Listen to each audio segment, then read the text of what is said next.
Hey everybody, welcome into the Minnesota Vikings post-game show here on Purple Insider, presented by FanDuel. And I want to start out the show with the only way that I feel it is appropriate to start out the show here, reacting to the Vikings 26-0 shameful effort against the Seattle Seahawks, which is with a mock draft. Let's mock draft. I've got the PFF mock draft simulator up here, taking a look at the 2026 draft, because this is where we are at with the Minnesota Vikings. Let's see. They probably won't get to the very top. Going into this week, they were in the 12th draft slot. Well, they get to move up a little because of that. Hey, the Jets won, so that moves them down. Maybe there's a chance to be a little closer to the top here. Caleb Downs, a safety from Ohio State, he's going at the top. We got some quarterbacks. I know that a lot of you guys are going to maybe ask about drafting a quarterback. Ty Simpson or Fernando Mendoza, Dante Moore. I don't know if Arch Manning is coming out. Let's see. We got the running back, Jeremiah Love. Your team would actually have to run to use him. Let's see. Mansour Delaney. Okay. I'm interested. A corner from LSU. On the clock right now for my mock draft. Jermod McCoy from Tennessee. You know, I always like drafting wide receivers. I mean, if, Jordan Addison's not going to catch the football, then maybe they should draft another wide receiver and, trade him away. Let's see. Caleb Banks, a defensive tackle from Florida. They're going to have to get rid of some of these defensive tackles to get some cap space. Avion Terrell. I don't know. There's a tackle in here. If Christian Darrisaw is not going to be healthy, then maybe that's in consideration. You got Caden McDonald, defensive tackle. Guard, they seem okay. I think they're okay at guard. Anyway, the point is that that's where we're at right now. That it is on to talking about how high the Vikings can draft and what the heck is next for their future. Because if there was going to be any, I don't even want to call it a glimmer of hope, but just a small little thing, a little morsel or a nugget for Vikings fans to say, hey, it's been an absolutely horrible year, but maybe, Max Brosmer could be interesting and kind of fun. And instead, he throws 4 interceptions, including one of the worst picks that you will ever see in your entire life. The Vikings were down 3-0. They had the ball in scoring position, 4th down and 1. And for some reason, they traded a draft pick for Jordan Mason to have him stand and watch as the quarterbacks and a tight end last week screw up constantly all season long on 3rd and 4th and short. This has to be the most pathetic, awful 3rd down or 4th down and short offense that the NFL has ever created. It is already, over the last 4 years, been a total mess every time they got into short situations. But this was a new low for Kevin O'Connell and the Vikings offense, as he decided, with a 3rd-string quarterback who has never played before, to not give the ball to Jordan Mason, but instead trust his quarterback, because he could be playing with a quarterback with no arms and he would trust him on 3rd down. And he rolls out, he gets grabbed. Of course, Max needs to go down there. Instead, tries to throw the ball away. It's picked off by Ernest Jones. He runs it the rest of the way, and all of you could have gone out to shovel snow at that point. It was completely over because there was no chance against this Seattle defense that they were going to be able to move the ball, especially with Christian Darrisaw out, with Donovan Jackson out. They could not run the football for most of the day, but when were they going to do that anyway? Because they were down by double digits almost immediately. Whatever words you want to use for the rest of the game after that, because that's the one interesting decision that was made or thing that happened. The rest of it was just a laughingstock, a calamity, a disaster, a mess. I was suggested the word tragicomedy, which I had never heard before, but certainly a word that applies to this game. They could not catch the football. Jordan Addison had, I think, 2 drops. Justin Jefferson had another drop of his own. It was a little bit behind him, but of course, the broadcast is saying you expect Justin Jefferson to catch that ball. For somebody who has been the victim this season, and he certainly is, of very bad quarterback play, Justin Jefferson has also had his moments where he could look in the mirror himself and say, I need to bring that football in. By the third quarter, Jefferson, maybe it was early in the fourth. I guess early in the fourth, Jefferson is alone sitting on the Gatorade cooler. Again, just every game now, we've got Justin Jefferson at the end sitting alone, looking around, wondering what the heck he can even do from here. I mean, he's under contract. I know people have asked, could he ask out? Not really in a spot to do that, but just pondering life over there on the water cooler. And Brosmer had a couple of moments where you went, oh, okay. He had a throw down the seam to TJ Hawkinson that was pretty nice. Both of the drop passes were decent enough throws, but the pressure was too much. The coverage was too much. He had what I thought was a decent throw to Jefferson, that the coverage was good, tipped up in the air. There's not enough velocity on that ball because it's a third string quarterback who is undrafted. And I don't have the comments section up just yet, but I'm sure a lot of you are saying you guys in the media told us that Brosmer might be pretty good. Well, just like so many things this year, we thought there was a chance that it would go okay. I certainly thought that it was in the cards of one of the outcomes based on everything that was said about Max and what we saw during the preseason and what we saw during training camp. Was it unrealistic to think he was going to be great? Yes. Did I expect him to throw 4 interceptions? No, I did not. I expected it to operate a little bit better than that. And there were additional things that went wrong as well, including Aaron Jones. Not sure if he's going to have a rest of the season after being tackled by DeMarcus Lawrence. And something popped into my mind when DeMarcus Lawrence made that play, because it was a 3rd and long and Brosmer just gets a little screen pass. They couldn't even run. I mean, they had a couple screens that kind of worked, but you can't even run a 3rd and 14 swing pass without fumbling. Like, that means nothing is going to work for you in the year 2025. But Jones chipped DeMarcus Lawrence on the way and he went flying by. He actually hit the ground. And then he's the one who chased him down and stripped the football. And the words play style just popped into my head about how Kevin O'Connell used to talk about, and we haven't heard it much lately, play style. We need to have a different play style, better play style, a tougher, more aggressive play style. And I thought, Seattle, now that is a play style. They didn't let even a wink of offense happen the rest of the game. They didn't allow the Vikings to even think for 1 second that they were scoring any points in this game, including, and I respect this even though it's illegal, Nick Emanware, who is a top pick of the Seahawks, just giving them a Cam Chancellor, a guy that we talked about a lot potentially for the Vikings. Not that I'm down on Donovan Jackson, who's played well this year, just been a little banged up. But Emanware at one point picks up Justin Jefferson and throws him to the ground. And he gets a flag for it. It's a bad play, but it's so much disrespect. Like, think about the level of disrespect for a rookie player to pick up one of the league's biggest superstars and body slam him like he's Roman freaking Reigns.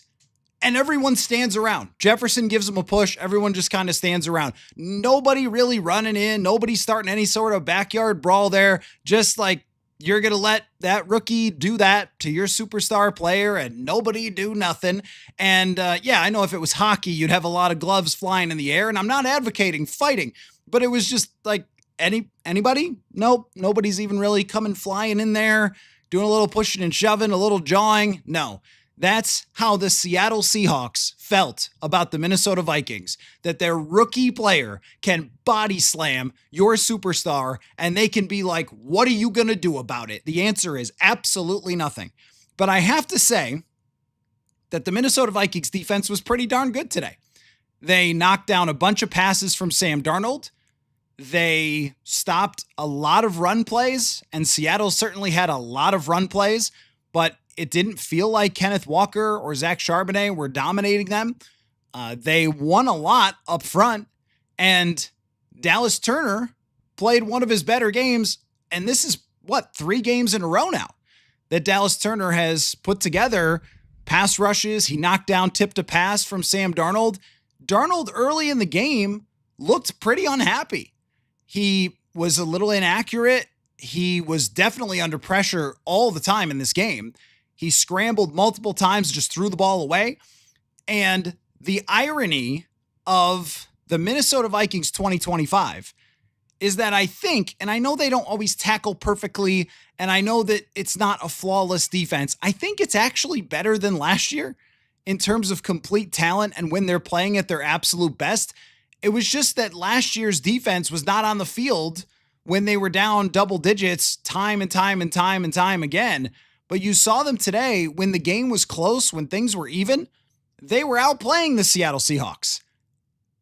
That from that side, they were succeeding, forcing field goals, getting stops. I didn't look because who cares at the final third down and fourth down count. But I mean, the Vikings were very good in those downs against Darnold. And then this is just where you're at. Any tiny little mistake, and then you end up giving up, 26 points, but one was the touchdown. So still under 20 points, 19 points given up by the defense today. That should easily be in a position to win. You think about last week, the Packers were not special. The week before that, the Bears were not special. The week before that, the Ravens. I mean, if you got on this run with even the 18th best quarterback in the league, the 22nd best quarterback in the league, you're winning half these games, if not more, with the way the defense played. And this could have been a revenge game on Sam Darnold. They could have found a way to be right in this game all the way to the end if they got any shred of offense from Max Brosmer. And look, it's a very tough position to be in. It's one of the hardest places to play in the league. Their coach is really, really good. And he's really good at dialing up defensive coverages, looks. They have a ton of defensive talent. It was always going to be an uphill battle. I picked a 24-14 loss because I thought they'd move the ball a little bit. They didn't. And when they did, they threw it away to the other team. Here's the bottom line on this. Last week, I said, this is the lowest point I can remember since covering the team. And then I went through a couple of them. 2016, when Adrian came back against the Colts and they melted down, some random tight end lit them up. That was pretty dark. That week 18 against the Chicago Bears for Kirk Cousins in 2018, or I guess it would have been week 17. And Thielen and Cousins are pushing each other. That's healthy scratch, Adam Thielen, by the way. You're welcome, Carolina Panthers, who beat the Rams today for giving them some more draft capital. Good stuff there. Yes, I know. A lot of these things are, well, at the time, I guess I thought, one of the biggest issues is that a lot of things that I would raise more questions normally, we were giving benefit of the doubt because they won 14 games last year. Benefit of the doubt is, well, when you are a team that's expected to win this year, you make a trade that isn't maybe necessarily perfect by the trade charts because you need that guy because you're going to win this year. And we assumed that was going to be the case. We assumed J.J. McCarthy was going to be ready because QB whisperer. And now you got this week. It was actually the more entertaining point of this week than the game, which was everything. I shoveled snow and that was better. I took the dog for a walk. That was worlds better than this football game. But more entertaining in the football realm than this game was actually the beginning of some wheels turning of the NFL insiders rehashing the Sam Darnold decision, where we got Tom Pelissero talking about how the Vikings offered Darnold a contract. Yet we all know that they offered him a contract that he was never going to take. You needed to franchise tag him, clearly, because that could be you. And instead, it's not. Nobody gets to, at all, in this organization, say, I wasn't the one who let Sam Darnold go. Well, maybe Flores. Flores can. He has nothing to do with that. Everybody's responsible. Everybody. KOC, Kwesi Adofo-Mensah, and the Wilfs.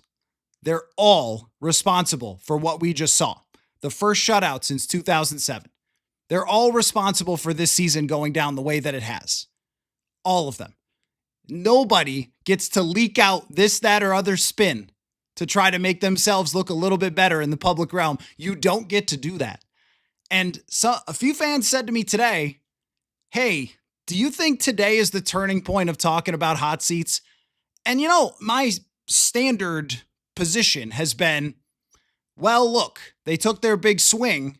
It didn't work, but they created a window, which is 2025 and 2026. And I have felt like they deserve to see that through and have this year and next year. This year, utter failure. Okay, now fix it. And a lot of times through Vikings history, we have seen the next year, like the light after the darkness, sometimes at total random. 2024 following 2023, 2022 following 2021, every other year, right?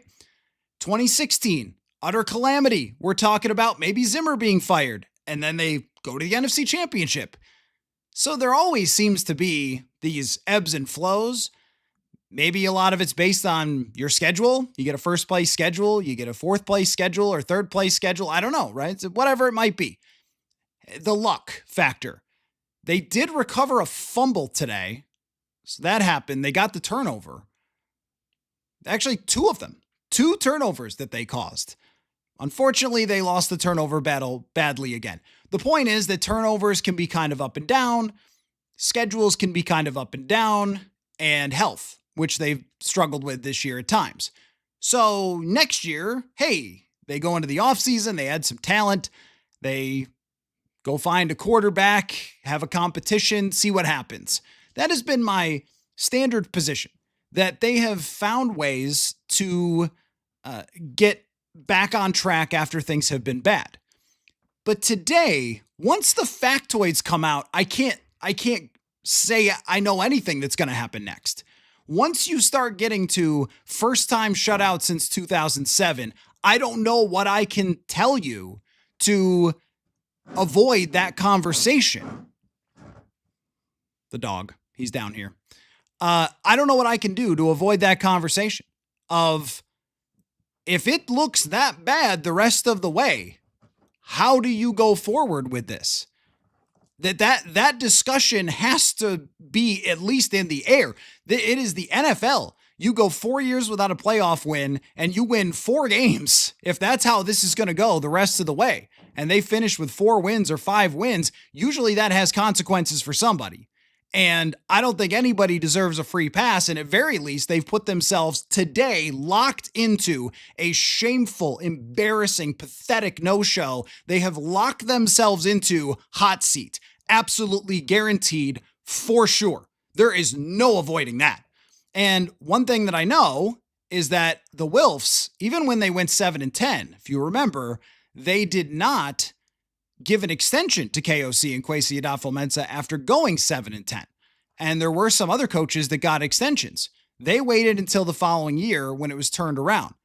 Now, I have never been a fire KOC person. I have thought in general that we can't lose what happened last year when they had good quarterback play and they won 14 games. But if you reach the point where you're responsible for what happened in the quarterback development, and you're supposed to be a coach who elevates offense, and when your quarterback play goes down, you don't just become a struggling offense, you become worse than the Jets. They are. I think that they are handily worse than the Jets. The Jets won today. The Jets beat a team that supposedly had a great defense, which is something that they talked about JJ, having a bad game in week 2, that the Falcons had a really good, secretly good defense. I'm sorry, they don't. They lost to the Jets. I mean, the Browns are who you are. That's the only team I could come up with that's even comparable to the Minnesota Vikings at this point. So when you go from setting the bar at competing to you are the Browns, that's not just a decline.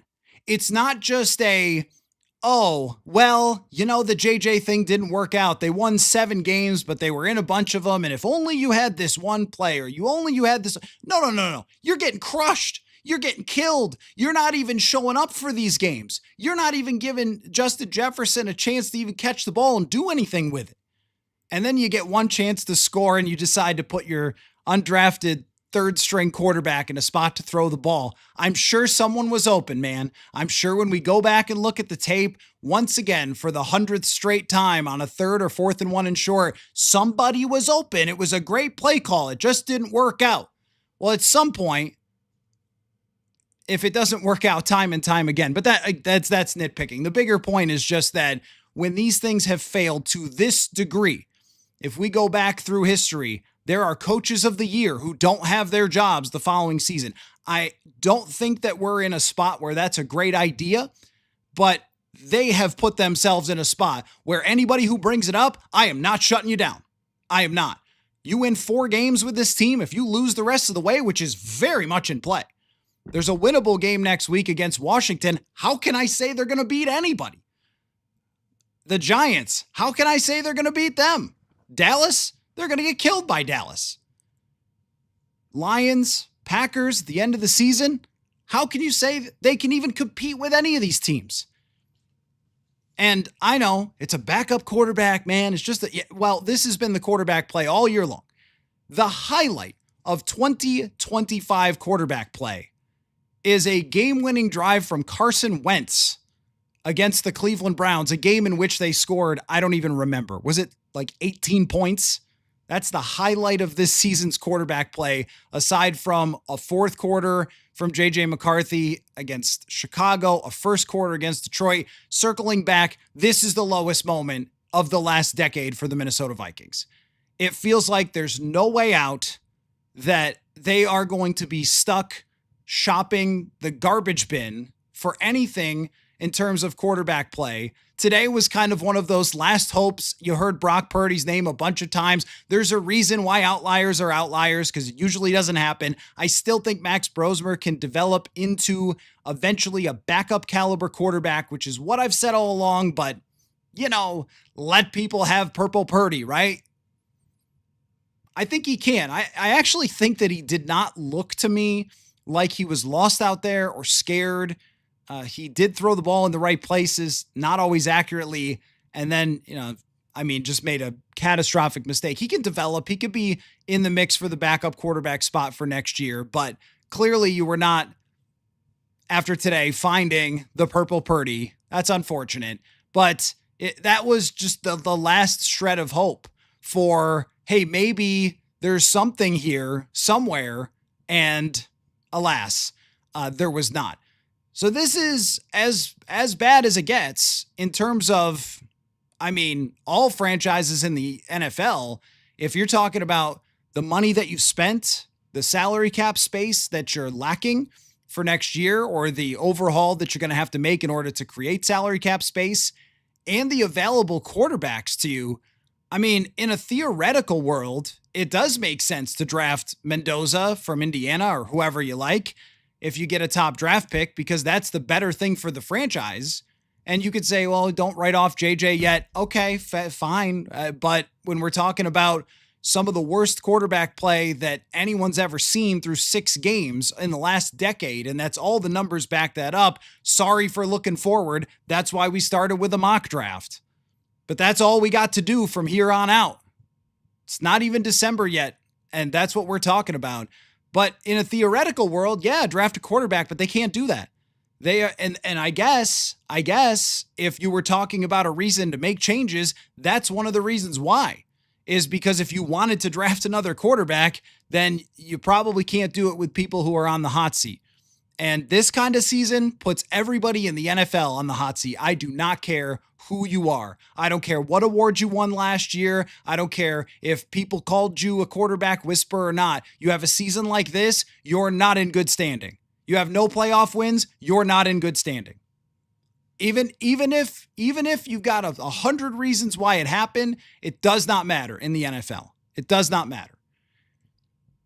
So they are at a point here where we're talking about what they're going to do going forward, but the options aren't pretty.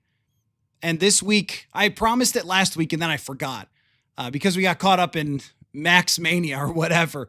I forgot to grade your quarterback ideas, but I guess I'm going to need to do that this week for 2026 because we can officially count that one out. I suppose there is a world where J.J. McCarthy comes back and he will definitely be coming back as soon as he clears the protocol, where he comes back and he plays better. That's possible against Washington, against the Giants, Dallas. These are terrible defenses. And to me, the damage is done. The damage is done. If you could get to 7 wins, I guess that would be impressive considering where you're at. My expectation is not that.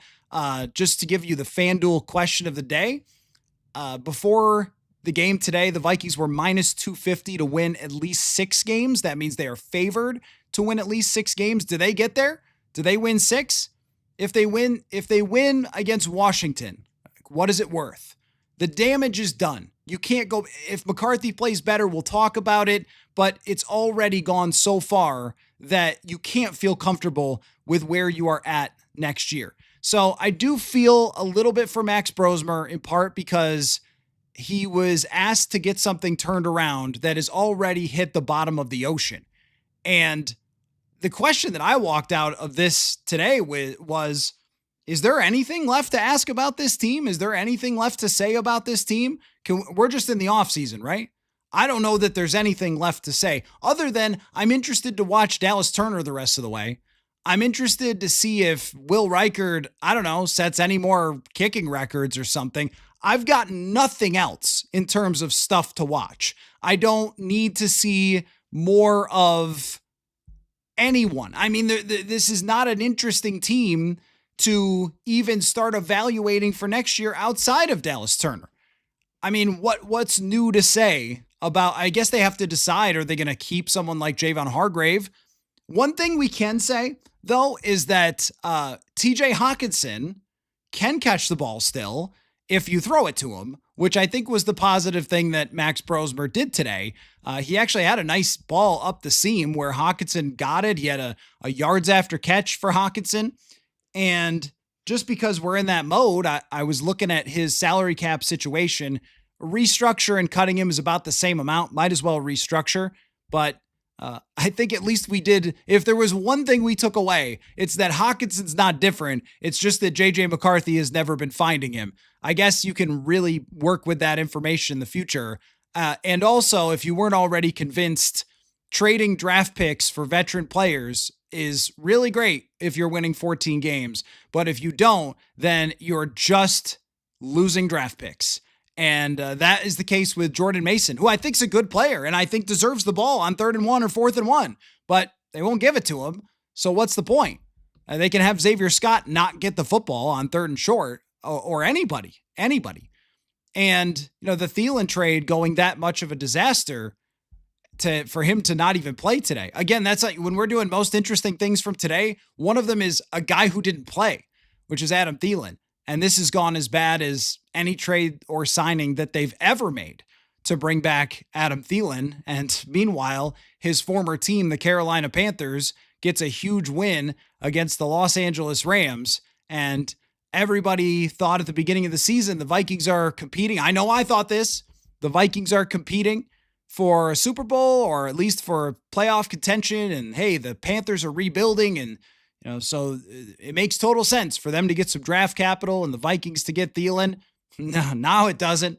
Now it's just giving away draft picks again and not getting anything in return. So the situation here, if you're looking for silver linings, I don't have many, aside from one guy has done his job this year on one side of the football, and that's Brian Flores. And I think that there were some weak points of this defense previously, that they had some poor showings. They were bad against the Los Angeles Chargers. They were bad against the Eagles, which that game looks a lot worse, but they've also gotten it turned around to the point where they're in all these games with a chance just get halfway decent offense, and it was nothing anywhere close to that. So I don't even know what else to talk about from this game. I mean, do we just take quarterback ideas for next year? That makes more sense to me. Is there anything? That's your challenge right there. Is there anything to talk about from this football game? Because aside from Turner continuing to play well, which is, again, ironic, right?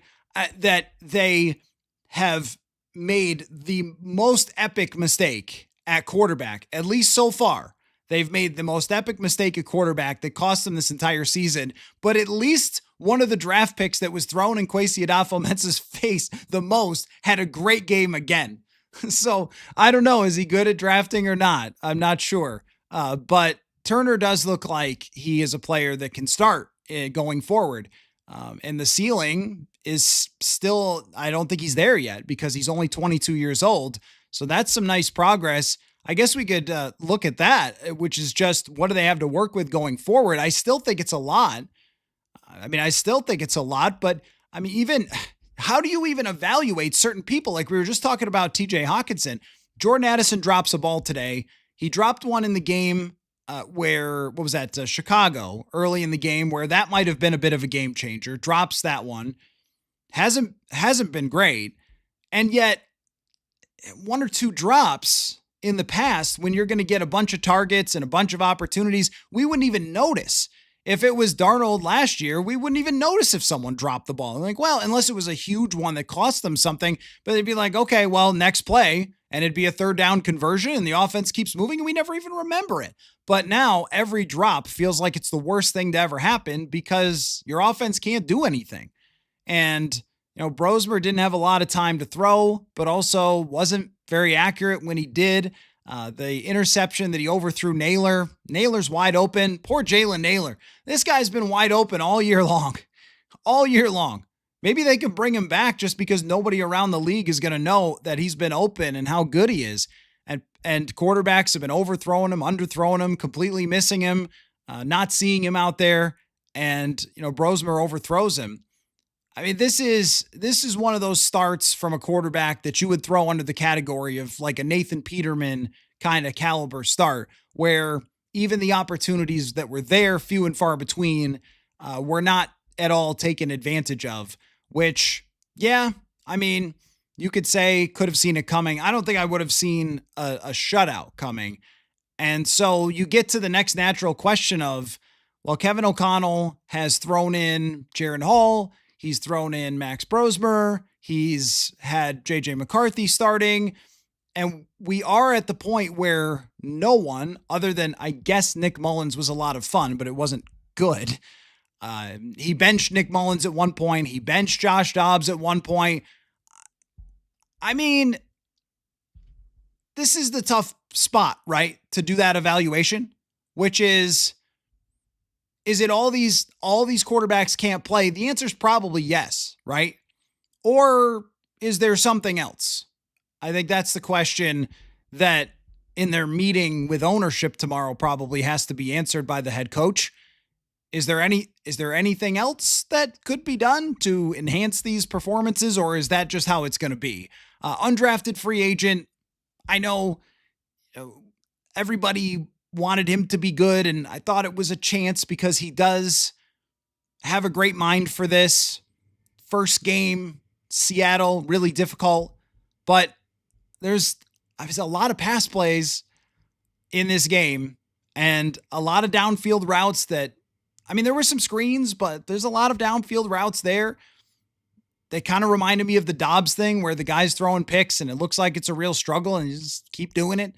Mullins kept doing it and he didn't care about the picks and just kept throwing deep. But there are things to question there when we can run through all these different quarterbacks who just haven't even given them a chance outside of Mullins, who had been in the league for quite some time before. But I don't know at the same time if there's a lot of coaches around the league who are taking their backup quarterbacks and looking fantastic, but this is a shutout. Even the take the points guy was probably right today. Take the points so you don't get shut out. Maybe that's what they should have done there. Just take the field goal so you don't get shut out. So what's to talk about? Are we mock drafting? Are we grading quarterback ideas? Do you guys have reactions to that? I'm just not really sure where to go with it in a day where, I got one more thing. So, of course, Sam Darnold didn't have to do anything in this game. Just nothing. He could have been Rick Meyer today. Could have been Dan McGuire. He could have been Seneca Wallace. Anyone wins that game. Glenn Foley, was he a Seahawk? Anyone wins that game. for the Seattle Seahawks today, a quarterback. So he didn't have to do much, which really kind of negated all of that discussion, right? Of, well, the Darnold threw for 400 yards against them. See, but I do think that what was left of that discussion is probably just, and I would advise against it, is probably just the coping mechanism from Vikings fans who now, in terms of rooting interest for the rest of the season, the best you can do is that Sam Darnold doesn't make the Super Bowl, so you can make fun of him on social media and be like, that's why we got rid of him. I saw some of that today and I thought, we smoking crack? Because he is in a position for the second year in a row to lead a team, as I was as impressed as anybody I've ever seen a quarterback with his leadership last year from Sam Darnold. Just a beloved guy in the locker room, as you saw from last season. Works super hard at it, has proven everyone wrong, and now is on a really good team with the right system for him, and he's got a chance to go do it. And he probably won't, because most teams probably won't. I don't know. The Rams lost to the Panthers. Like, random stuff happens all the time, but if it happens in the playoffs, then it's, the truth, I guess. But when it comes to Darnold, I would, I guess, just suggest not saying anything about it because he's going to be playing in some really big games here coming up and might win them, might melt down. I don't know, but he's in them. And the Vikings are now a million miles away from being in them. And you might say, well, isn't that like it was with Kirk? And I would say no. Their one playoff win came from a 6 seed back when there were only 6 seeds. And it was a shocking upset to get one playoff win. So they weren't playing in a lot of games with him either. They missed the playoffs in 2018, 2020, 2021, got the coach fired. Like, no. Last year, though, Darnold was in big games. And then this year, Darnold's going to be in big games. So I don't think that you could shoot too many arrows in Sam Darnold's direction. Yes, it's very, very clear now that they should have franchise tagged him. But I don't think that there's any reason to disparage Darnold. He did not play that well today, but he didn't have to play very much today. So that's it. Oh, Mr. Buddy's got his favorite toy. He gets anxious during the show, the dog, Mr. Buddy. So he'll go get his favorite toy. It just happens to have a really big squeaker. So we'll get you answers to that FanDuel question of the day, which is the Vikings before today were minus 250 to win 6 games. Do they get there? I'm just advising cheering for Sam Darnold. He was great for you. You didn't let him go. Someone else did. That's a guy who did everything he could for your franchise. And once again, Sam Darnold this week. Sam Darnold. Am I going to have to stop him? This week, Sam Darnold, of course they tried, Hey, so the Vikings let you go, huh? And you really proved them wrong, huh? And he wouldn't go there. Just like he wouldn't go there with the Panthers. He wouldn't go there with the Jets. Class all the way from Sam Darnold, as you'd expect this week. And I'm sure after the game, he will be the same exact way. I have not seen his post game, but to me, he's a guy that if you're a Vikings fan, you should be happy for, that he's continued to have success, because it's not your fault that he's playing for a different team. So let's get some questions and comments and thoughts here. I'll just start at the bottom and work my way up, and we'll have a bit of a conversation about this travesty of a football game. 26-0, the Vikings lose. And bottom line is, over the last several weeks, I think that if you were in a spot where you were saying, it's not going the way it was supposed to go, but ... The but was probably followed by, but look, give it more time. It's only JJ's second start, third start, fourth start, fifth start. Okay, maybe you could be that way. It's fair enough. And I restrained myself against the bust allegations of JJ McCarthy. And look, he's very, very young. I don't think his career is over. But we can say there's two different things. You could say that, like, if you say that JJ McCarthy could never be good, well, Bryce Young just beat Matthew Stafford today and was fantastic. That guy got benched last year. So I would never say that. There's way too many examples of quarterbacks who have come back from looking as low as you could possibly be and have turned out to be good. This decision, though, has gone bust, and they cannot put themselves in a spot next year where they're just hoping and praying that McCarthy takes a big step forward. Because even Bryce Young is just okay. And on one week he's good and the next week he's not. I mean, usually if you're that low in terms of your performance, there's not a big chance that you're going to jump back up. So I think we can surely say that. I mean, but with McCarthy, my point is just that, along the way, there were a lot of different things where you could go, well, and I did this. They beat the Lions. So if they split versus the Ravens and the Bears and the Seahawks and the Packers, if they get 2 out of 4, they could stay in the race, or at least the race for a decent season. And they lost all of them. So the conversation has changed from, well, maybe there's something around the corner, because there usually has been with this regime, right? There usually has been something around the corner.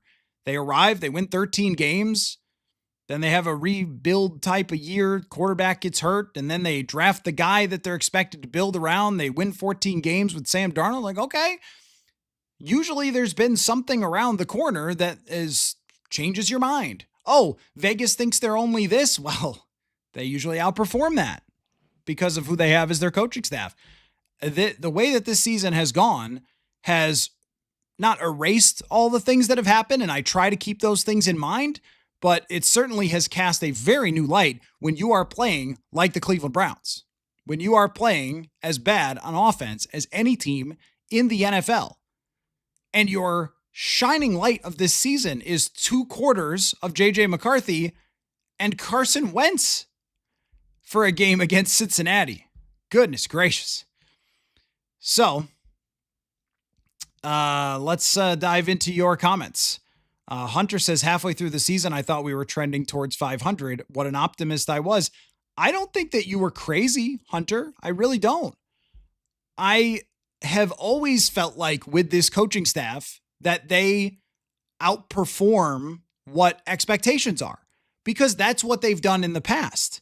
So when you win 14 games last year, when your over-under is 6.5, and this is where all the people who, and look, if you want to throw the arrows at me, that's okay. Like I show up here and give takes and see what happens just like everybody else. I'm not a fortune teller, but if I'm wrong, I'm wrong. And so we talk about what happened. But, when it comes to, hey, you thought that they could win 11 games. I did. I really did. I watched the entire offseason and I thought, okay, training camp, OTAs, mini camp, went to all of it, thought, okay, this looks like a pretty stout football team on both sides. The trenches are way better. The running game should be way better. Actually, statistically, it has been from a yards per carry perspective. Some of the secondary stuff, maybe a little bit questionable, but they painted over that last year. So I should give benefit of the doubt there. And they let a 14-win quarterback go who went for 4,300 yards and 35 touchdowns. And so, okay, if they believe that strongly in J.J. McCarthy, then again, benefit of the doubt has to be earned. It's like if you leave the house and your friend is there and you leave $100 on the table and you come back and the $100 is still there, you're like, oh, that's a trustworthy friend. So, hey, they went out and got Sam Darnold last year. I thought, okay, this is fine. Some of you thought, oh, he's going to be bad and whatever. And he gets 14 wins. I mean, Vegas thought he was going to be bad. He gets 14 wins. So okay, well then this can make any quarterback better. And I said it probably a bunch of times in the offseason. I'm sure everybody else did too. There were national analysts who picked the Vikings to win the division. Mike Clay, I think, had J.J. McCarthy throwing. Mike Clay from ESPN, who does the projections, throws for almost 4,000 yards. I mean, why wouldn't we think that this would work out? And even then, there were enough signs from McCarthy at times to feel like, okay, well, he'll get it together. What my point is that, Hunter, you're not crazy. I thought after the Detroit win, oh yeah, there is the 2025 Minnesota Vikings. We've been waiting. And I said that after. I imagine if you went back and listened to that podcast that I did after the Lions game, you'd be like, wow, this guy must have been snorting purple something. But didn't that look like what we thought that they were supposed to be? Not a team that can get shut out. I mean, kickers can make field goals from 78 yards away these days and you get shut out. That's hard to believe. I just, so many of these things I would not have seen coming.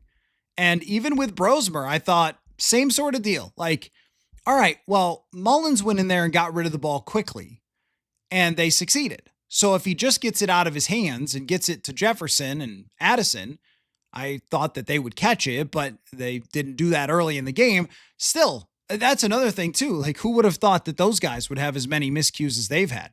They are not solely victims. Where's the restart button? Yeah, has anybody tried unplugging and plugging back in the Minnesota Vikings? KFT says, I can't believe people thought it was childish for McCarthy to post go Max. Oh, well, look, I mean, people are going to they're going to make fun of McCarthy for anything online now. I mean, if he walks down the street, they're going to mock him. I mean, all day long, people are making up memes to make fun of JJ McCarthy. I think that's a pathetic way to spend your life, but hey, more power to you if you do that.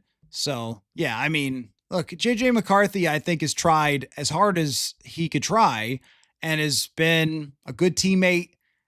When players say that they've got his back and they're trying to cheer him up and everything else, I believe them. I just think that it's gone really badly. And anytime that happens, it's going to look pretty tough. Let's see. Raven wants to trade picks for KOC. Man, yeah, I don't know. I don't know about that. See, in my opinion, and this is where it's hard to figure out, like when do you change your opinions?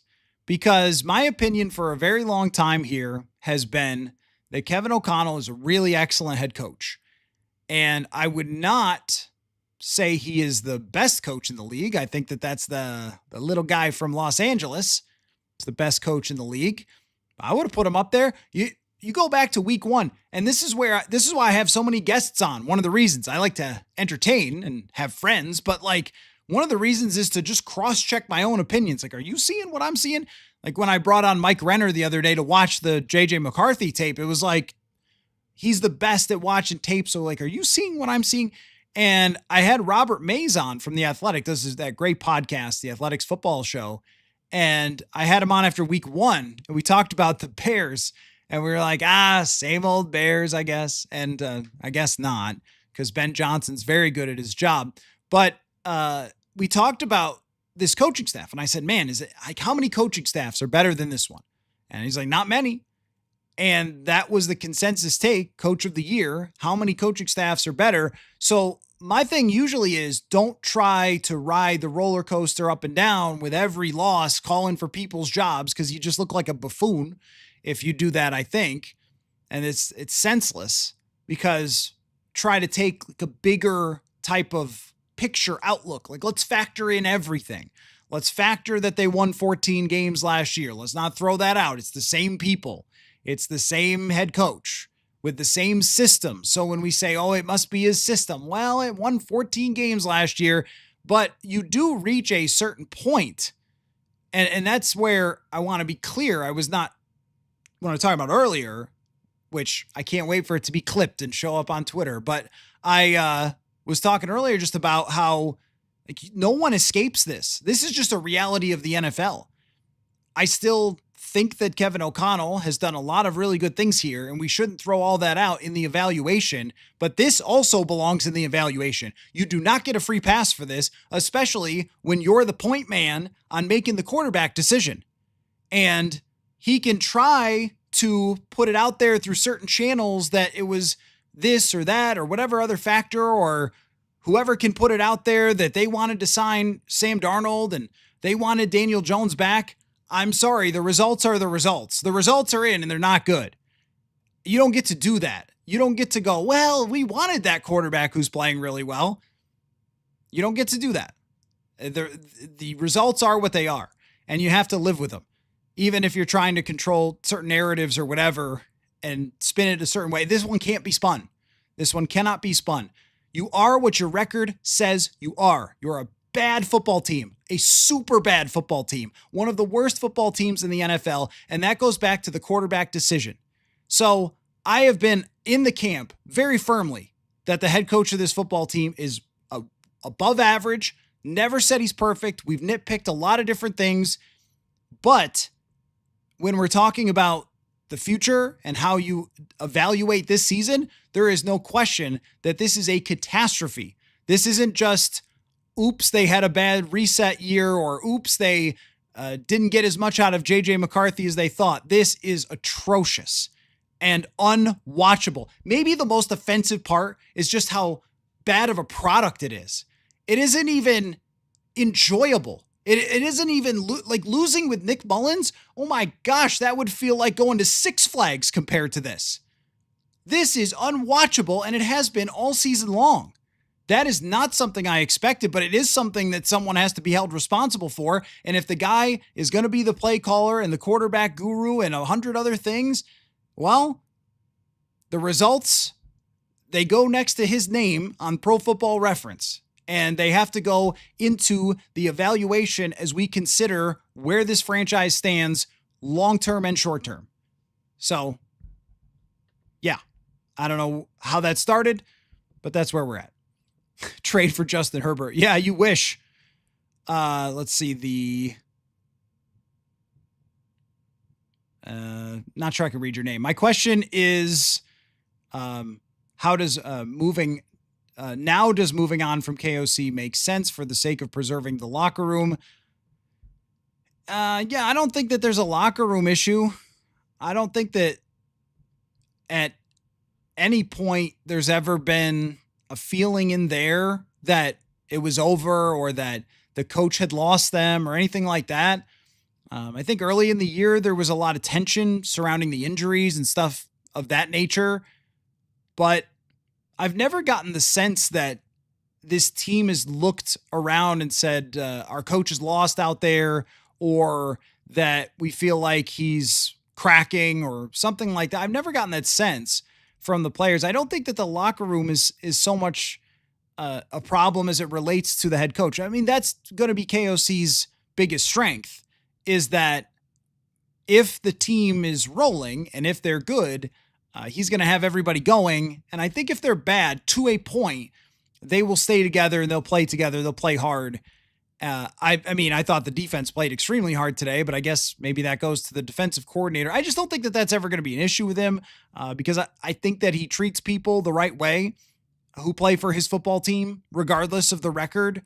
And that's not something that we always saw from Mike Zimmer. That's when the culture element fell apart. So I wouldn't throw that into the mix of evaluating it. It would really be, I mean, just that for me, the results, the offense, to be this poor on offense is almost impossible with these wide receivers. And I mean, the offensive line got crushed today. You assume that they would when Darisaw was out, but I mean, to not even be around in the game, not even be, and this is how many games now where you're not even in the ballpark. You didn't even show up to the stadium, Los Angeles. There's a reason why I'm doing the show from home today. I made the decision, like it's not going to be worth it. I don't think it's going to be worth it, or I'm concerned it's not going to be worth it. And I'm glad I'm here. Spent the day with the dog. I mean, that's something that you have to say, what the heck happened here to be at a point where you're going to Los Angeles and they completely no-show. You're going to Green Bay, complete no-show. Seattle, complete no-show. You could pretty reasonably call the Ravens game that. It was decent for a while. The offense didn't show at all in the Chicago game. They got kind of a lucky break on a punt return. That stuff's just crazy. Let's see. Vibrant works. I'd sign a veteran, draft a quarterback, and force JJ to compete with a rookie. In a theoretical world, man, that's exactly right. In a theoretical world, just throwing numbers at it is the right way to go, which would be draft another quarterback with your top pick and sign a veteran quarterback, whoever it might be, and then have JJ compete with them all. Like all that makes a lot of sense. I just don't see any world where they can draft another quarterback. They just don't have time. These types of results, they just don't put you in a position to be able to do that. These types of results.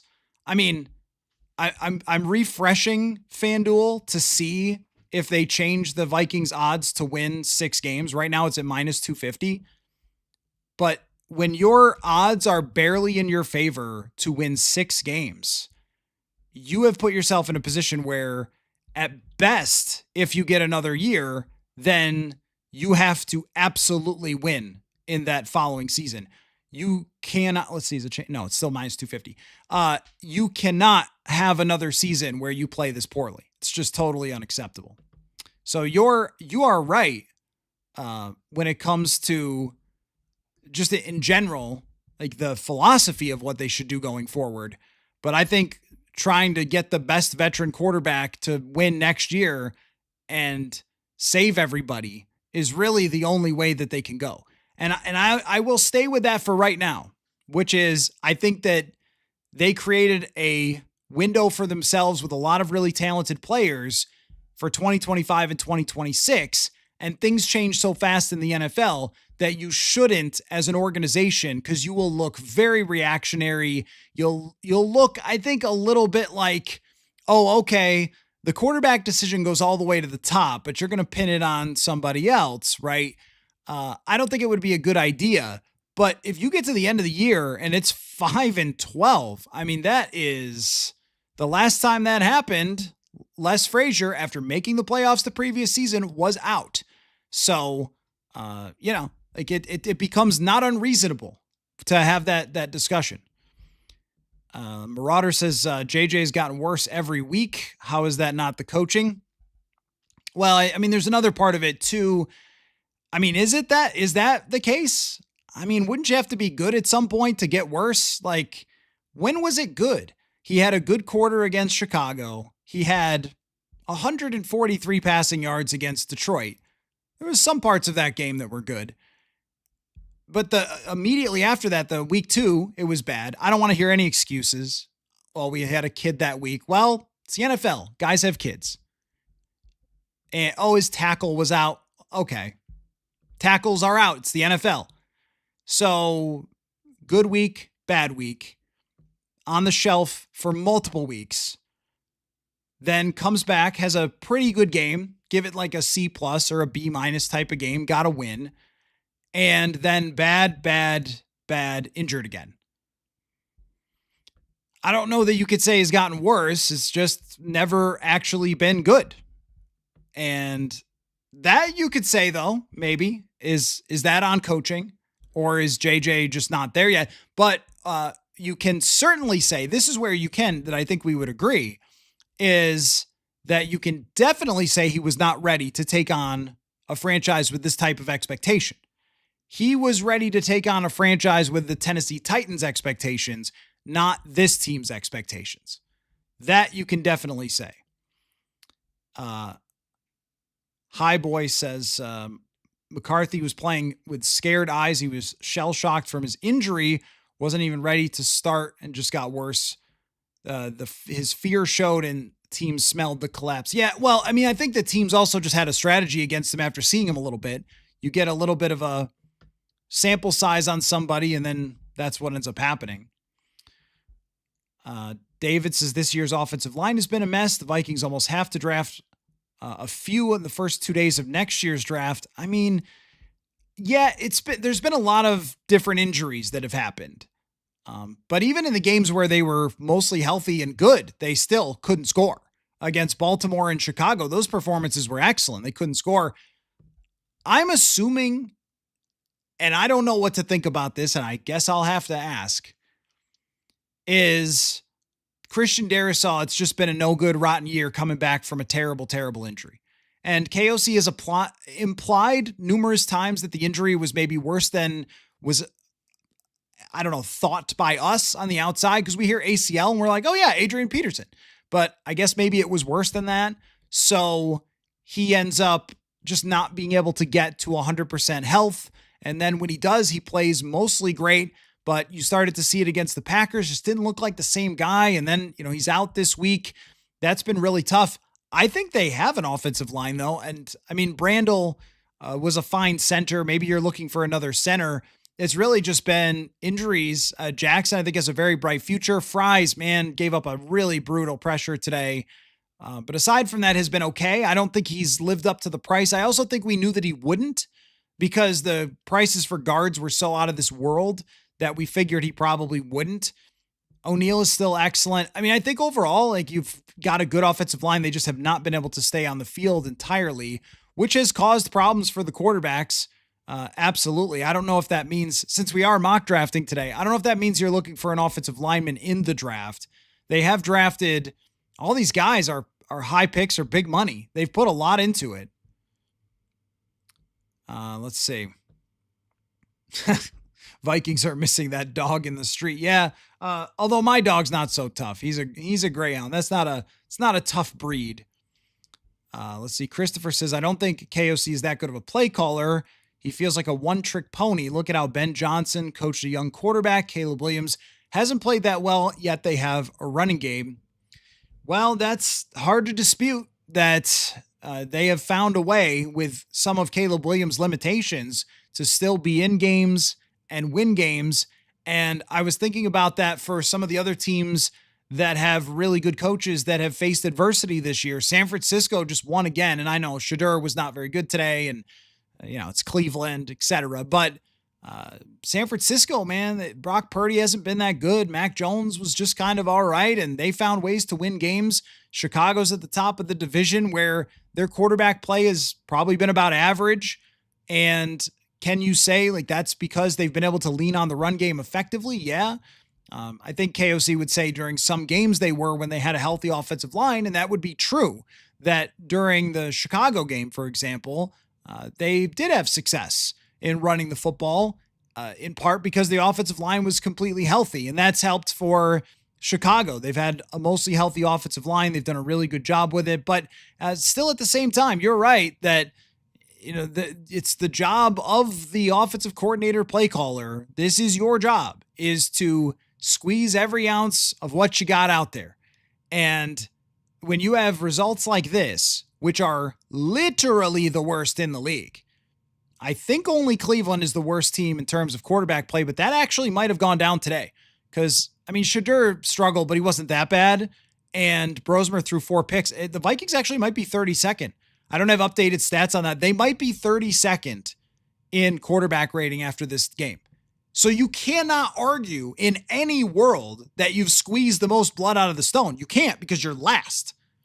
There's definitely teams with worse quarterback situations or just as bad or expected to be just as bad. The Jets are out there playing Tyrod Taylor and he gets a win, and they've been playing Justin Fields all year, and the Browns have been playing 3 different quarterbacks, and yet their numbers are better. I mean, Tennessee, I know that they got killed today, but I don't know what Cam Ward's quarterback rating is, but it's better. And that guy's playing with the worst team in the league, not with Justin Jefferson. I mean, my goodness. In terms of FanDuel question of the day, the Vikings minus 250 to win 6 games. How do they get there, or do they get there? And Phenom says, why would they want to? Well, they would want to because of what we're talking about today. That last week turned a page to, holy cow, it's really truly over. There's no making anything out of this. This week turned a page to, you are in now what I like to call in Minnesota sports factoid land. I came up with this when the Wolves were really bad, because it seemed like almost every night when Ryan Saunders was coaching them or whatever, it was almost every night that there was some new factoid. Like the Wolves haven't done this in so many years, or this is the worst comeback ever allowed by a team, and it would always be them. And when you get into haven't done this since 2007, when you get into worst team quarterback rating since whatever season, when they showed the quarterback graphic of performance of Wentz and JJ versus Darnold, tell me that your face didn't just melt off into a skeleton when you're looking at that. Just, right? You're in factoid land. And when you get there, that's where, they do need a couple of wins. That's the unfortunate part, right? It's way better if they just lose. It's way better if they lose every game for them next year to get a top draft pick. And at very least, you're talking about a corner was definitely on my mind. As I was doing our first mock draft, I don't know who, I didn't actually select anyone. I just kind of looked at it because I don't even know these guys' names. Like, I would watch college football, but I don't study the draft all season long, because why would I have thought that I would have to study the draft all season long? But a defensive tackle would make sense. Do they need more defense? What do they, I mean, it feels like corner is probably the position, but you'd love to have the best corner in the entire draft or whatever you're picking. But also, if you finish with 4, then there's got to be a very long meeting to decide whether they're continuing with this regime, which is crazy because they just got huge extensions in the offseason, but that is the truth. Hunter, am I a bad fan if I don't watch this team next week? No, you're not. You got to watch the post game. Actually, it's the another ironic thing is that last week was one of the better weeks I've had in a while in terms of downloads and watches, because everybody accepted it's the off season now, and let's pick apart everything that happened and let's get into next year. And that's the mentality of the show going forward, is let's get into it. Let's talk about what's going to happen next, because that is where we're at right now. So it's probably more interesting to talk about than this team has ever been at any point this season outside of leaving Chicago. After we left Chicago, when has it been interesting? The win against Detroit, for that post game in Detroit's press box there that Dane and I did, that was interesting. Since then, they haven't even played interesting games. They haven't even played games that we can pick apart and talk about and debate and argue about should KOC have done this there? Like today, I mean, just, I made fun and was snarky about that run play, but it was also like, who cares? Who cares if they ran or passed there? Even if they got a field goal or even if they converted, I mean, they scored 0 points the rest of the entire game. So what difference did it make? Might as well throw it there. Might as well do anything. It doesn't matter. If you can't move the ball consistently and you turn it over that much, it didn't really matter. So even those debates have sort of gone out the window. I know I struggled with talking about play calling, because oftentimes it is that if it worked or if it didn't work kind of thing. I saw a bunch of teams running QB sneaks with their tight ends today, by the way. So I don't know, didn't work out. I don't want to fight about it, but that's out the window. Even a whole side of the ball can barely even be discussed, other than to just say, you guys tried. The defense, you guys tried. Harrison Smith's out there making a big play, and he's played a lot better since he's gotten back to full health. But what difference does it make if you can't get even reasonable levels of quarterback play or offense? It feels like, what's the use? So let's start talking about. I got a friend who's a cap guy, Texans cap on Twitter, but he does everybody's cap. So maybe get him on the show. Start talking about the cap. Let's get a draft expert. Let's get going. Let's get moving. My first mock look was, I got a lot to learn. So, the draft is right around the corner, in April. So got to get going for that. But are you a bad fan for not wanting to watch next week? No, they'll probably win. I mean, Washington's bad, but I'm not picking them for any games from here on out. Is JJ damaged goods now? Well, I think that with JJ McCarthy, he was put into a position that he wasn't ready for, and that has showed. And I think you have to be concerned that the amount of ass kicking that he has taken this year will be very difficult to overcome. We've seen that from a lot of quarterbacks in the past, where they come into the league, high expectations, they get their tail whooped, and it's very hard to recover from it. And I think that now we have gone over the line of being concerned about his ability to stay healthy, because it's not just a random bad luck like it was to tear the meniscus. It's a way of playing football that if you're not seeing things down the field, if you're not going to slide and you're just going to run right into a linebacker from the Packers and get smashed into the turf, or you're going to get run down from behind because you're scrambling all the time like Atlanta, and then you're going to get hurt there. And then it felt like he didn't know when to scramble and when not to scramble. He got hit 7 times in the Lions game. That was pretty concerning right there. So you're starting to worry about his ability to stay healthy. Now, with an entire offseason, I think that he is still at the point in his career where he could make big gains, and he has potential, and he's got a mentality that makes sense, as somebody who's young trying to get better and all those sorts of things. But this has been such a beating that it might be difficult to come back from. And historically, these types of numbers on a team like this usually do not indicate that someone's even getting a second chance. Like, these are much worse numbers than Anthony Richardson had.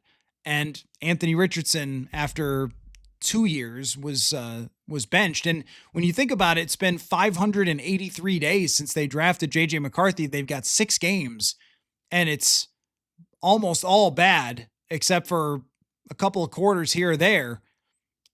That's very hard to bet on. That's what I would say is, like, I think that McCarthy at some point can develop into being a reasonably good, if not very good, NFL quarterback. But I might have also said that about Sam Darnold when he was with the Jets. Like, you just don't have forever to wait. And you're a pro quarterback and you're expected to play at a certain level and score a certain amount of points. And if you don't, then they're going to find somebody else. Like, that's just how this league works. So is he damaged goods? Is he broken? I don't know. I think he's really, really young and he can have a long career. It's going to take a lot of work in the offseason. He didn't have an offseason last year, and it's altogether possible that he might surprise us next year and come to camp and beat out somebody and look really good and take a big step forward, and they might win 10 or 11 games with him. I wouldn't count that out, but you can't bet on that as of right now. From what we have so far, we cannot bet on that type of outcome at this moment. That's just not what the numbers say. Hanky, thank you so much for the super chat. Appreciate that. I got to tell you the truth. Didn't expect super chats after a game like this. So I really appreciate it because of that. Thank you very much. And all you guys, I mean, I think the chat, all things considered, the Vikings lose 26-0, and it's just a travesty. This has been fairly reasonable. Let's see. Will Waugh 44, Ezra Cleveland and Ed Ingram both playing well. Yeah, there's a conversation there. There's a conversation there because you're right that by their PFF grades, Ezra Cleveland has been a decent starter and Ed Ingram has shown enormous improvement in Houston. And I did watch an interview with Ingram. He wasn't very revealing, but he just said something like, hey, sometimes it's just a better fit or something. And I did think about how they've asked a lot of offensive linemen here. And I wonder if, and at times they've played really well, but I've wondered if the demand of the offensive linemen from the offensive scheme is a lot. People have asked about the offensive line coach, and I don't like to swim in depths that I'm not comfortable with. I'm not in that room. I don't know how good of an offensive line coach Chris Cooper is. To tell you the truth, I really don't. I think it's really hard to tell from outside. Those guys know, and that's the only people who know. Every time I chat with Brian O'Neill, I think, man, offensive line play, so complicated. There's so much to it. And if those guys think that their offensive line coach is good, then I tend to believe them. And they're not going to say if they don't. But let's just assume that we don't know about the offensive line coach. We do know that it's years of offensive linemen having a lot of problems, in part because of, I think, the downfield passing game, that it's not made very easy on offensive linemen. And if you look at Houston, they run a lot, play action a lot. They try to get the ball out of CJ Stroud's hands if they can. And I think that's probably helped. I don't know about Jacksonville. I don't know if Ezra Cleveland's a star or whatever, or just kind of a guy in the league, but it's crossed my mind though. Is this a really tough place to play offensive line. And Jackson's been really good this year.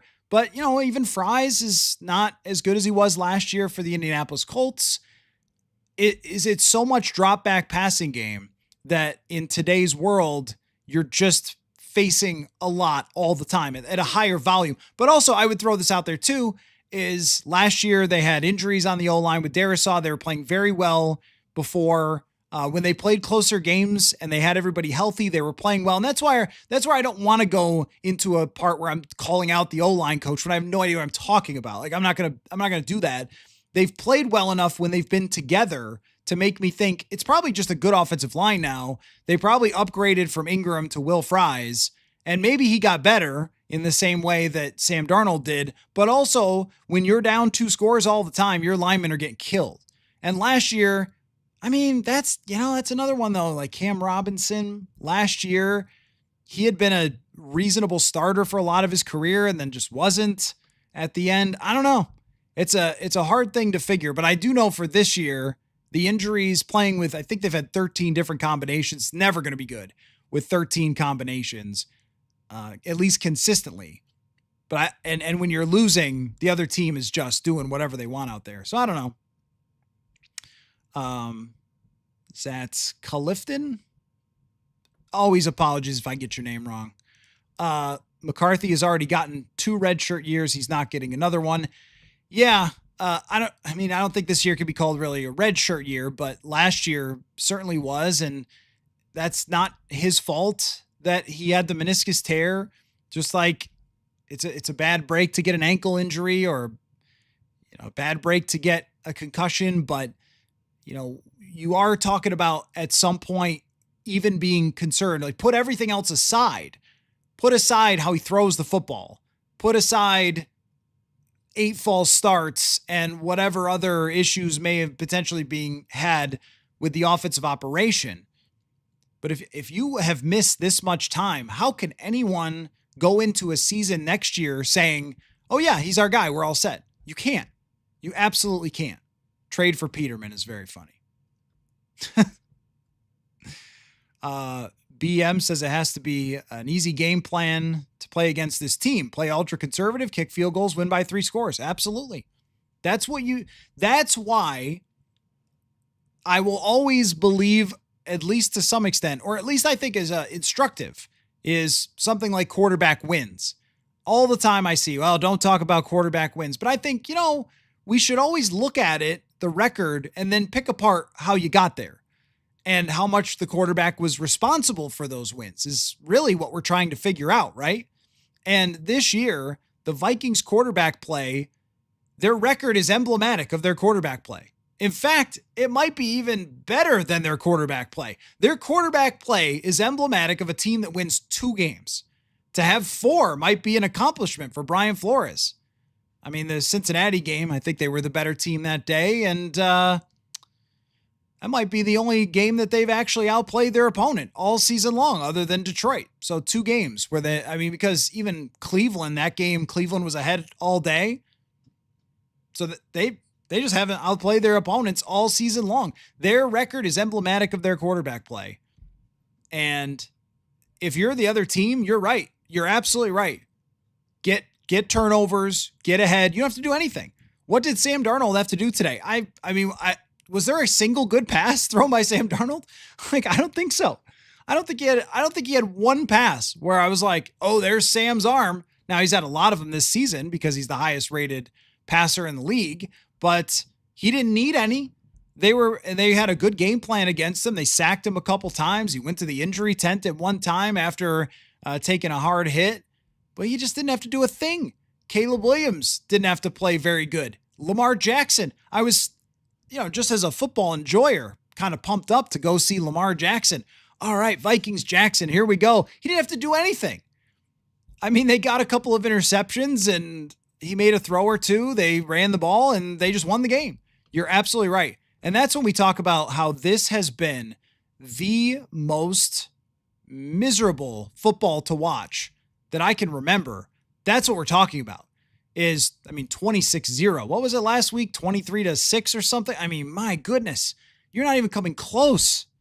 You're not even in games at all. You're right. They could have kicked one field goal and won this game.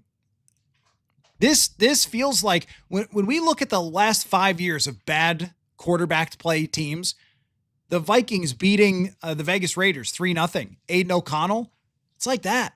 Aiden O'Connell was probably better than what they've had. And it's like that. That's where we're at. Friends of Taz says, did anyone expect the offense to play better today? The defense played awesome. KOC needs to learn to take the points. Well, yeah, I mean, in this situation, it doesn't matter. Again, I could see an argument for taking the points to make sure you're not the first shutout Vikings team since 2007. I do think 2 weeks in a row, they've gone for fourth downs when they have their backup quarterbacks. Well, no, they had their backup quarterback in one of the games. The other game, they were running on every play to try to not make JJ McCarthy do anything. You probably actually should take the points, but again, they lost by 26. I mean, who cares?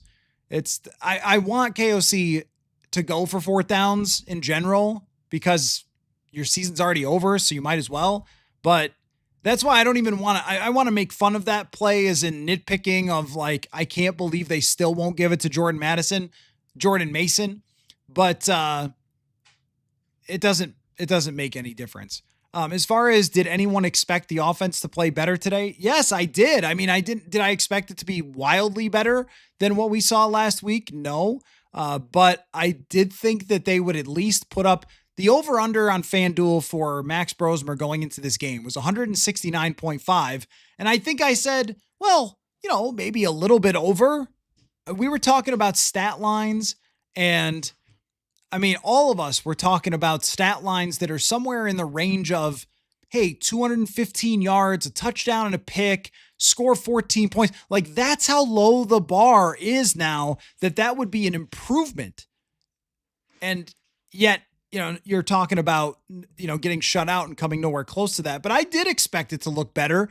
And I think that a lot of people inside the building expected it to look better. But undrafted free agent, it is what it is. It's a really tough circumstance. And yet at times I still thought that the ball was coming out quicker and decisions were being made better. But then it just went off the rails. KFT says no top 10 corners. Guards don't go in the top 10. Well, they don't need guards. Wide receiver, defensive tackle, most likely out of the top 10, maybe linebacker. Wide receiver suddenly becomes interesting because of Jordan Addison. I mean, he was suspended, and then they had to suspend him for the beginning of a game. They're likely to lose Naylor. The Bucs drafted Igbuka. I think that people would go crazy probably if the Vikings drafted, who did I have on the board here? Carnell Tate. I do enjoy watching that guy play football. Corner, though, corner is a tough one. You're right about that. It's hard to project. You get a Patrick Surtain, everything's going to look a little bit different. There's not a lot of money to spend. They can spend some, but there's, a little bit of it there. Adrian says, I don't think we've had a McCown discussion. He was the quarterback coach for Bryce's rookie year. Quarterback coach is tough. I mean, that goes under the category of the offensive line coach where I just feel like we're going way too far. Like the people that we should focus on are, KOC, Kwesi, the ownership, their decisions. When we start getting into like, is this position coach good at his job? Those guys are doing so much behind the scenes. I don't know of a good way to evaluate it. That's something the coach has to evaluate. It's much better than me. But I wouldn't connect it to Bryce Young's first year. That was Frank Reich. He was also being asked to play before he was ready, probably because ownership there was desperate to see him. I don't know. But as far as your first round conversation, trying to figure out where this team could go in the first round, DTs are good. And look, you'd love to pair a great defensive tackle with Jalen Redmond, who again today was phenomenal. Poor Jalen Redmond, man. If this team was good, people would be talking nonstop about this emerging young star, Jalen Redmond. He recovered a fumble. He had some great run stops. He's been outstanding. Can't get any attention. Corner is the one that is just glaring to me. But there are some really good wide receivers in this draft. And your defense is the thing that's good. But the offense, where do you go there? I mean, I've seen people who want Jeremiah Love from Notre Dame, a running back. No, I don't think so. You can't do that. Tight end, you've already invested so much in tight end. You can't really do that unless you're moving on from Hawkinson. But even then, they paid Josh Oliver, which you're not going to run on 4th and 1 when you pay Josh Oliver and you have a fullback here. And okay, all right, fair enough. Edge rusher, they seem pretty well set at edge rusher. Linebacker, I guess, but are you taking a top linebacker on a team like this? That's why I keep coming back corner, defensive tackle as possible if they're cutting people, which they may have to. Phillips says, why was Felton drafted in the 3rd round and never sees the field? Well, they should play him now. Yeah, they should play him now. I was totally fine with Ty Felton. This is, now we know we're in the offseason. I'm fine with Felton developing. Same with Jalen Naylor did that. KJ Osborne did that. I don't think that's a bad thing. Califtum? Is that how it's said? KOC is not a championship caliber coach. Watching Shanahan today, coming up with creative run schemes, pounding the rock, wearing out the defense.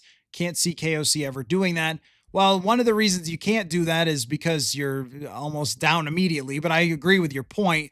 And, well, look, how can you argue that he's in the same category as a Shanahan or a McVay when those guys have been to Super Bowls? The biggest knock on Kyle Shanahan is that he keeps going to Super Bowls and not winning them. Like, wow, what a dweeb, right? This franchise hasn't been to the Super Bowl since the 70s. So if only you could have that problem. Kyle Shanahan's the best of the best. And you're right. This guy, Kyle Shanahan, lost, and their schedule's been easier. They played the Browns today. Like, we don't have to crown them, but they lost their starting quarterback for half the year, their number 1 receiver, their number 2 receiver, their number 3 receiver, right? Pearsall's not playing, and they're still winning. So, that's when we talk about like, well, this player's out or that player's out. Like, that's the NFL. These games have all, they've all gotten good enough defensive performances. They needed to take 2 out of 4 to stay in the conversation for a reasonable season, and they couldn't do it. And they couldn't even come close to it. So, look, when somebody has no playoff wins and they are currently 4-8, I'm not going to stand in your way of statements like that. Let's see. Friends of Taz, the Seahawks are probably better than every NFC North team. That's probably true. Yeah, that's probably true. They're a championship caliber team.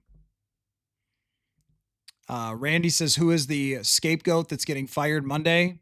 Yeah, I don't think anybody right now. I don't think they would do it now.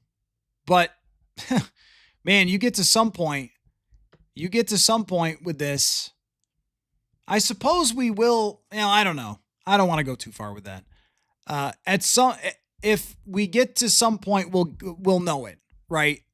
You know how I've said this about McCarthy? I said there'll be a day where we all just know. That day was last week where we all just knew this isn't working and you better start looking to next year and who's going to be your quarterback. I think that today was not quite that day with the coach and the GM and this regime. But if the rest of the season continues to go like this, where they are just completely unwatchable, if they lose to a bad Washington team at home, if they get embarrassed on Christmas Day in front of the national Netflix audience, for all of you sharing your passwords or whatever to Netflix or getting the 7-day trial, then we could get there into that discussion of what are the consequences going to be, because this season having no consequences would be pretty crazy if they end up 5-12. Or even worse, which is, again, on the table when you can't score a single point today. When you have the best kicker in the world, you can't score a single point. I don't know. When you said, did Jefferson decline talking to the media? I don't know. If you saw that on Twitter, clearly I'm not there today, and it was a great decision for me to save my money. But if you saw that, let me know. I mean, I wouldn't blame him at this point. I mean, look, I'm never going to be in favor of a player not talking to the media. Jefferson has talked and talked and talked and talked. There's nothing left for him to say. It is an utter disaster. He did have a conversation with reporters and it was taken down. Okay. All right. Let me know if you see any quotes from that on social media. Ryan Grigson. I don't know. I mean, that's another one. That's another one where like, I don't know. Ryan Grigson was the one who found Jalen Redmond. But I don't know about that. Now, Could it be Kwesi Adofo-Mensah? Now, maybe, I guess we'll find out if it's true that KOC was banging the table to bring back Sam Darnold and the Wilfs got talked into not doing it because of the general manager and his path. The results at the end of the year for who's here and who's not will tell us that, I guess, if that's the case. I don't know that we need to be in a spot where it's like heads need to roll, because this whole thing was set up for 2025 and 2026. I think it's fair enough to let it play out. But as I said, there are realities to this thing. You cannot lose like this time and time and time again and just look around and go, it's fine. Can't do that. Caleb Downs is who everybody wants. I mean, the safety position, I know that there's probably a little hesitation there, but they need it. They need it. Theo Jackson was out today, hasn't had a great season. Harrison Smith bound to retire now, I think. So Christian McCaffrey is the best running back in the league, so I agree with that. Oh, Dallas Turner had over a 90 PFF grade today. He was great, man. He was really good. Jameis Winston. See, now we are at the point where, yes, I will grade your post game or your, I will grade your, I was reading the word post game. I will grade your quarterback ideas. So Jameis Winston is a C- idea with A+ entertainment potential. C+ as in, or C- as in, I don't think that Jameis Winston can get you into the playoffs in the NFC North, because I think he'll throw 28 interceptions in this system, but every game would be a zoo. So, all right. I mean, if we're going to the circus every Sunday, why not? I mean, as compared to where we're at right now, with an extreme lack of entertainment value. Will has wide receiver, defensive tackle, tight end, and safety. Yeah, wide receiver is interesting because I don't know how you could give Jordan Addison a big extension after this year. 5th-year option, I guess. Let's see. KFT, QB coaches implement the game plan with the quarterback. They don't spend much time on mechanics. Well, mechanics is on, see, this is the thing. Mechanics is on JJ McCarthy to figure out. Pro coaches, the fact that Kevin O'Connell is doing it feels really telling, because you shouldn't have to be teaching someone how to throw a football when they have the expectation of leading a team to the playoffs. So that might be telling there. Lucas, wouldn't you rather lose like that than Blair Walsh missing wide left? Ugh. No, I'd rather have Blair Walsh miss wide left. I mean, this is like a deep philosophical conversation. And since I married my first girlfriend, I don't know what it's like to have heartbreak, but isn't there the whole thing of you'd rather have loved and lost than never loved at all? I would rather watch a great football game where a team has a tragic ending than watch nothing, which is what I watched today. Nothing. It was nothing. Here's the, think about how low this is. I could have just taken the dog to the park and walked around in the snow and played for a while and come back. I didn't even have to watch the game to do this post-game show. I could have just looked at the box score and been like, oh, okay. We're talking about mock drafts, right? So, BM says, I think Bo Nix is mid, but I'm watching him complete forward pass after forward pass like it isn't 1953. Well, look, that's another part of this too, is Kevin O'Connell took the lead on that decision and it turned out wrong. I think we could clearly say it turned out wrong. I mean, Bo Nix was much more of the guy who you could win right now with.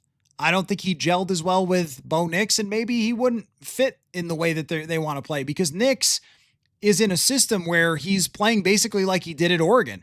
Get rid of the ball quick, not a big yards per attempt, not 0 sacks pretty much, and the occasional scramble, and then you play defense. I don't know. That's just not how KOC wanted to play. But, I did like Bo Nix because of the huge sample size of him playing, and I thought he was more ready for this team. Vibrant Works says Taysom Hill could get Jefferson the ball. Not sure McNabb played this bad. Literally, if Taysom Hill was starting, you'd do better. I agree. Yep. Taysom Hill always wanted to be a quarterback, and then I guess just kind of gave up on that, but they would have been better. Let's see. Mel Kill, to be fair, Darnold was terrible. Didn't have to be any good. They didn't make him. What was he? What more did he need to do? He just handed off a bunch of times, threw a couple short passes. Did Sam Darnold play today? I don't even know. Like I heard a lot of his name on the broadcast, but did he have a single play where he actually had to play quarterback? Nobody has in weeks. Did Jordan Love play last week? What did he do? He made one drop back throw where he kind of tossed it up in the air and they won the game. These teams have to do nothing. They have to do nothing to win these games. That's why it's so horrendous. Anyone know his EPA per play? Yeah, it's, I think if you actually pull that up, your computer just lights on fire. So the offensive line looks old. Well, the injuries are problematic. The injuries for sure. Andrew says, feel bad for Harrison Smith. Me too. He came back with the expectation they were going to win. Everybody on the defensive side, this is just so tough. I mean, they've had a lot of good performances. Here's Jonathan Grenard. I know has not finished sacks, but his pressure rate's been really good. One of Dallas Turner's sacks was because Grenard beat his guy immediately. When Van Ginkel has come back, he's been great.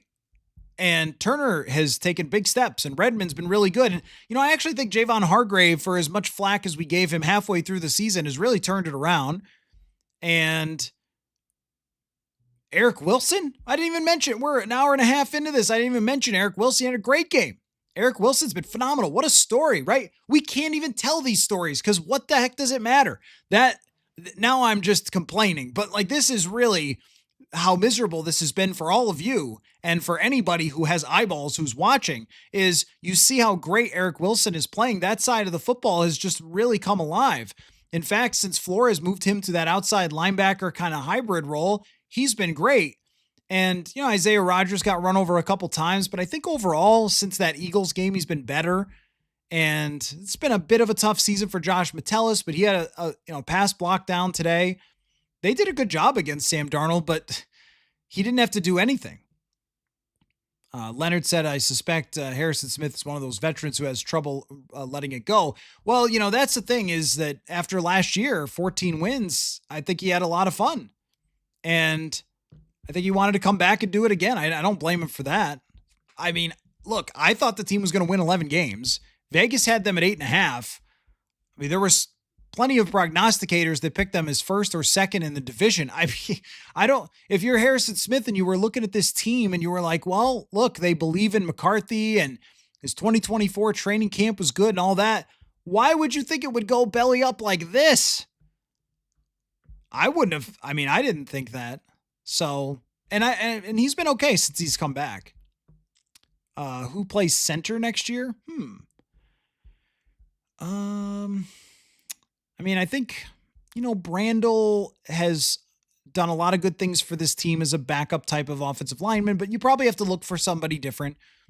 Is that a draft pick? It's probably a veteran free agent. I don't know who's out there. It's probably a veteran free agent.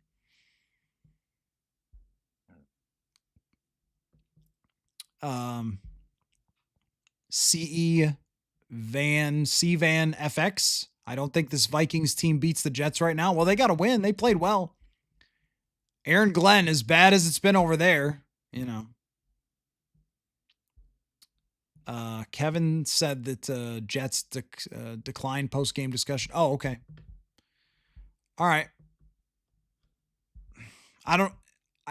I think he's reached the point where there's nothing more to say. He said everything there is to say. Normally, I would not be very happy with a player for walking out like that. In this case, I don't blame him. I do not blame him for that.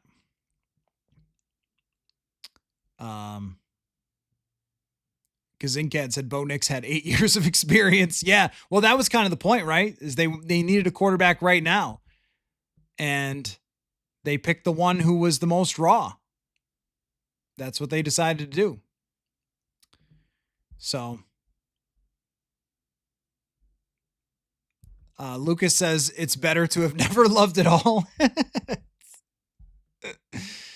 Uh, Will Wass says, did we know about JJ's poor mechanics pre-draft? Yes. Yes, we did. Yes, we did. The assumption was that they would get him in the building and he would sit a year and they would develop him. And that plan got thrown off completely by his injury.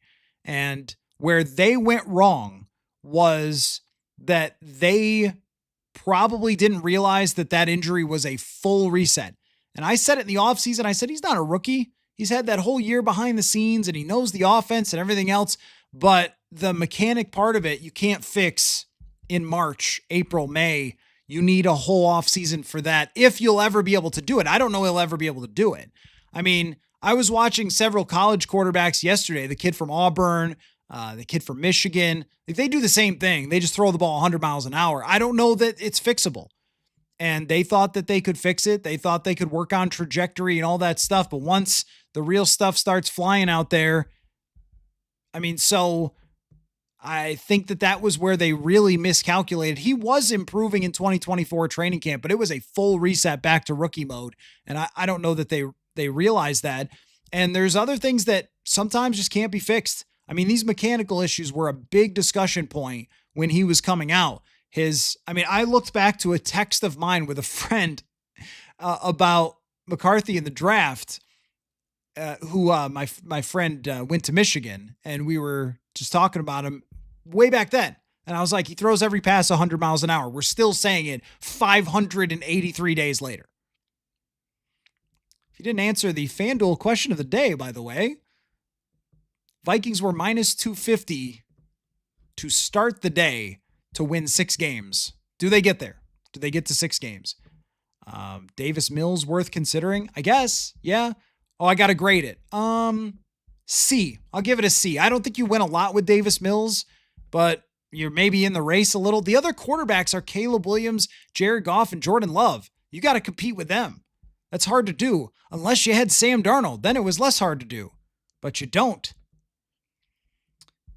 Nick Mullins, okay, that is a D+ idea. That is if they were tanking. Levi, we need Jeremiah Love. That would be a great idea if they ever ran the ball. I'm not so sure that they are ever going to do that. Scott said, how many missed important tackles did Rodgers have? Saw at least 4. Yeah, that's probably the reason he wasn't a starting outside corner before. You're right about that. Like, his tackling is subpar for sure. Levi says, we all know KOC's a good coach. Stop overreacting. Well, there is a, okay, that's an interesting one. I'll get to that in a second. Now we're grading QB ideas. Now we're rolling. This is a post game. This is how you do a post game, folks. You just don't talk about the game and then just talk about next year's quarterbacks. Exactly where we thought we'd be on November 30th. Oh, man. What was the question? Shoot, now I got distracted. Because I saw Dante Moore. Grade, please. I haven't been huge on Dante Moore. I haven't thought that he was really a first-round looking quarterback. He's undersized. Oregon kind of spreads the field, and they have a lot of people running open, and sometimes I feel like maybe it's just me having Marcus Mariota in my head. He's just not a very big guy. Can he play in the NFL with the NFL size and speed at that size? He's got a really good arm. He's exciting. We need to focus on getting the top draft pick. Well, look, they don't have to do anything different. Just keep doing what you're doing. Let's see. Tara? Sorry if that's wrong. Sorry if it's Tara. My frustration is that they went all in on McCarthy this offseason because it means they totally misread the situation so hugely. Not getting a real backup was the last straw after Darnold and Jones leave. Right, because there are other backups. So Wentz is a real backup, and he went 2-3, and he played better. By comparison now to the other guys, he played much better. And they're probably, how many games have we got now? 12. They might be 6-6 with Carson Wentz, which is what I would have expected. So that's kind of an option. I was for that. Like, hey, this guy's played in the league before. He's played a lot of games. And what do I usually say? If your starting quarterback gets hurt, you are screwed. And we don't spend a lot of time on being screwed in the show here. So, all right, Carson Wentz, but I think the first part is misread the situation in a way that was not just, oh, they thought McCarthy would be a little farther ahead, but they're only 6-6. And if there's so many outcomes of this season where I could say, well,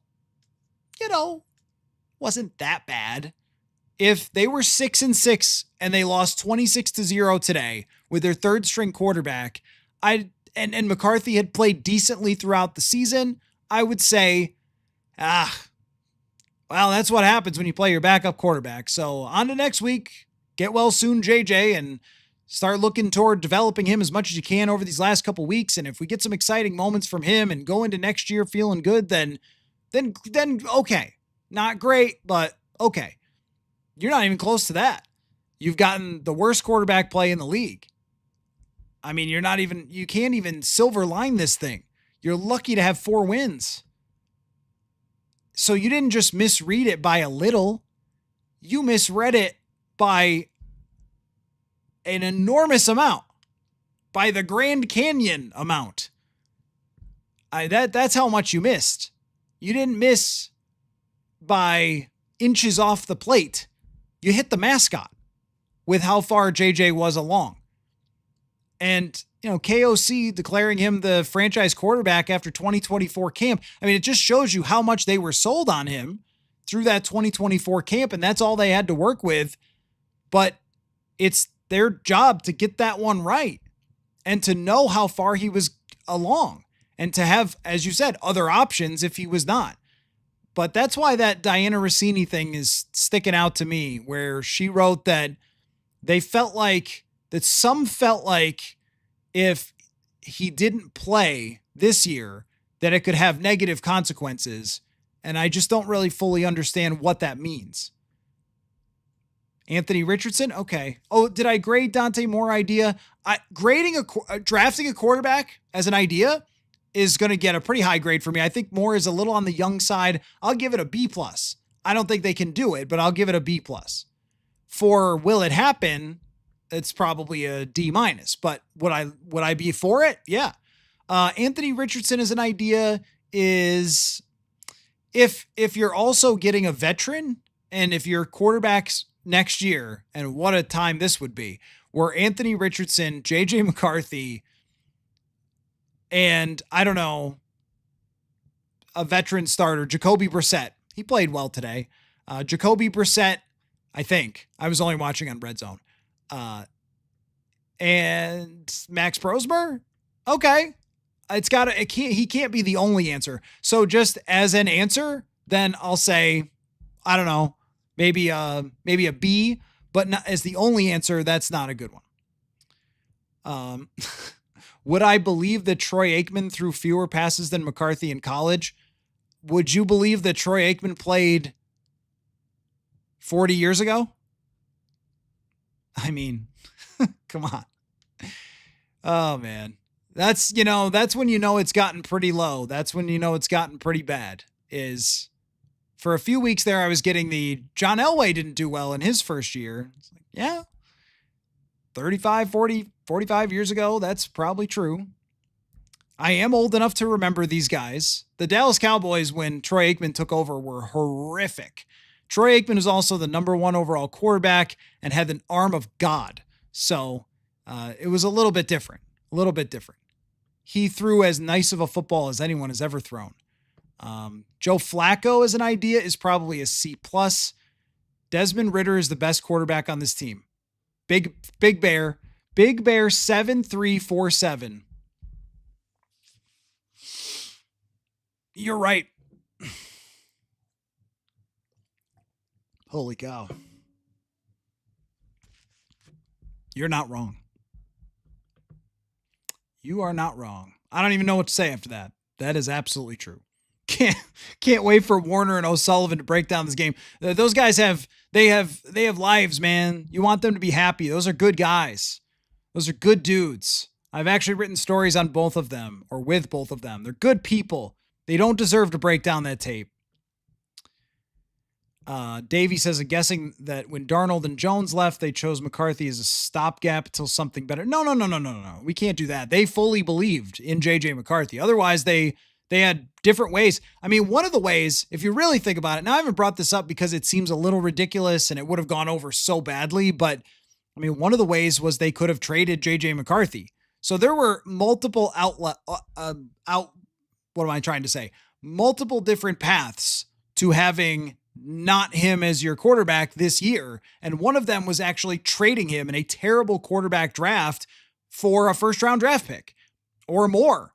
And instead they decided to, and look, I'm not saying that I suggested that. I never suggested that. My suggestion was to franchise tag Darnold and to develop McCarthy so you actually know what you have. They didn't do that. Now they're 4-8.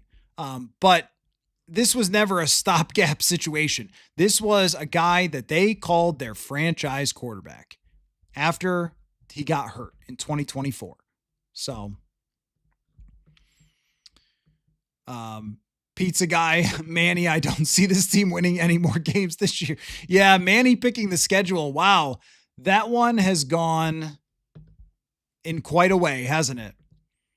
McCarthy and Richardson can compete to see who has the lower completion percentage. Is it McCarthy right now lower than Richardson? At least for the first 6 games, I think it is. Timothy, we got to start with the O-line. I mean, what more is to be done with the O-line? I mean, you need a center, but you have Darisaw, Jackson, Fries, and O'Neal. There's nothing more to be done. They need to be healthy. Vibrant says, if KOC leaned on KOC's evaluation of JJ McCarthy, how would you weigh how responsible Kwesi Adolfo-Mensah is? So that is a hard thing to pick apart. That's why I've usually just said everyone is responsible because clearly KOC was the point man on the decision to pick McCarthy. And I would have let him too. And I said it.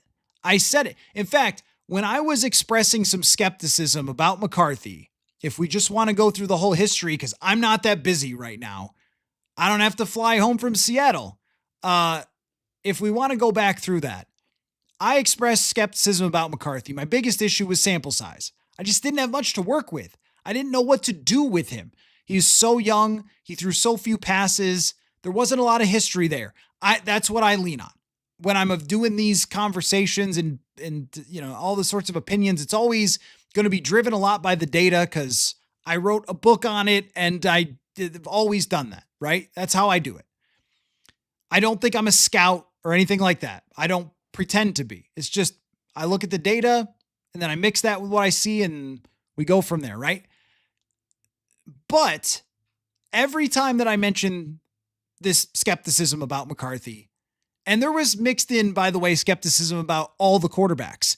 Jaden Daniels got himself killed every game. And look, he's hurt. Caleb Williams flopped around on the bench. Drake May was a wild man with the football. And Michael Penix had injury problems and didn't throw over the middle of the field. Still happening. And Bo Nix only threw screen passes.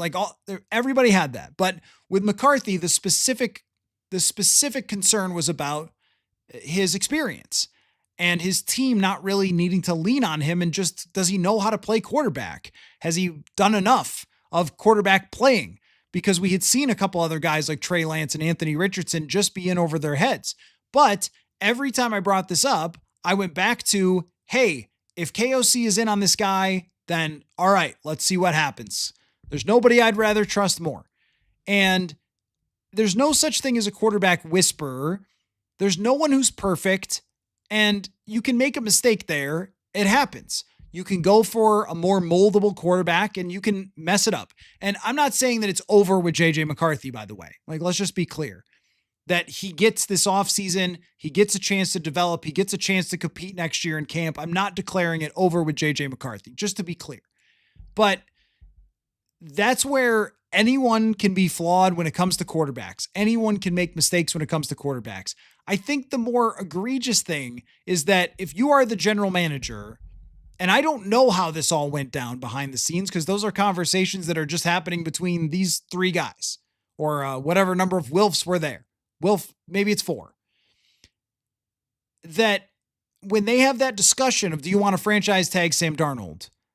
Is it, who is the one saying, don't franchise tag Sam Darnold? Who's the one saying JJ is far enough along? Well, here we've seen enough from JJ. And the other part of it too is, were you really sure? Because you did talk to Aaron Rodgers. And how far did that discussion go? Or were you just rolling the dice? Because if you're just rolling the dice, man, you rolled the dice with some kind of big risk here. And it has come up. Is snake eyes the right term? I don't know dice games, but maybe that's the right term. Maverick, how would you expect to win a Super Bowl with a quarterback like McCarthy? Well, the idea was, and I think we've seen this, that McCarthy's raw talent, his actual arm strength, his actual mobility, like those things are very, very high. So it's sort of like Richardson or Lance, where you're betting that if it ever clicks, it's going to be really good, but it hasn't remotely gotten there. Skull Seattle, thank you so much for the super chat. Really appreciate that. Again, I'm shocked that anyone would want to super chat me today, but I really appreciate it. That's funny, Scott. Did someone steal the jugs machine? I do feel that way for a couple of these games where it's like, if you could just get a catch there from Addison, just get a catch from Jefferson, get Max Brosmer a first down. Just get him a first down. Maverick, he doesn't have arm talent. May has arm talent. Okay, so fair enough. Arm strength. Arm talent is what Julian Sayin has, where the ball glides through the air and perfectly into the midst of wide receivers. Kurt Warner has arm talent. Drew Brees has arm talent. You're right. We shouldn't conflate the both, but arm strength, his ability to throw it super hard, like he's got a big arm. But those are raw things that have to be molded, and sometimes they don't work that way. But fair enough. KFT, it's obvious he should have been taken in the second round. It is obvious now. Yeah. Hunter, wouldn't blame you if you moved from Minnesota and started covering a new team. Well, it's always possible. Christopher says, clean house, so many mistakes. Analytics lost. Chris, analytics. What about this was analytics? I think that's actually the most disappointing part of Kwesi Adofo-Mensah and his regime is that, can you use your finger to point to the analytics for me? If I gave you a little stick, could you show me where on the analytics chart you sign Jonathan Allen to a huge contract? What about this? What about analytics would say give away all your draft picks? What would? Where are they? They have been about as traditional about this as it gets. And I think that's actually, I do think that they've built a really good football team doing it. They've built a good defense that can give Seattle fits and give the Bears fits and stop the Bears run game for the most part that's been dominating. And they slowed down the Ravens, and like they've done a lot of good things on defense. They've made a lot of good signings, and they have built, I think when healthy, a very good offensive line. They've got about as good of weapons as you can have. They've got a good kicker and punter, for goodness sake. Ryan Wright's killing it today. He's had a lot of reps. Maybe that's why he's better this year. He's had a lot more practice, but I can't say that this is an analytical approach. Show me with both of your hands, hold them up to the screen, and direct them toward the Adam Thielen trade being analytical. There's nothing analytical happening here. They're not even one of the more analytical teams in in-game decisions. I mean, when you look at the charts and stuff that show like the teams that are doing it when the computers say that they should, they're in the middle. It's not an analytical team, man. It's not a team that's built on the data, because you know what the data would have said? I'll tell you what the data would have said. And it's that kind of day where I'm willing to tell you what the data would have said.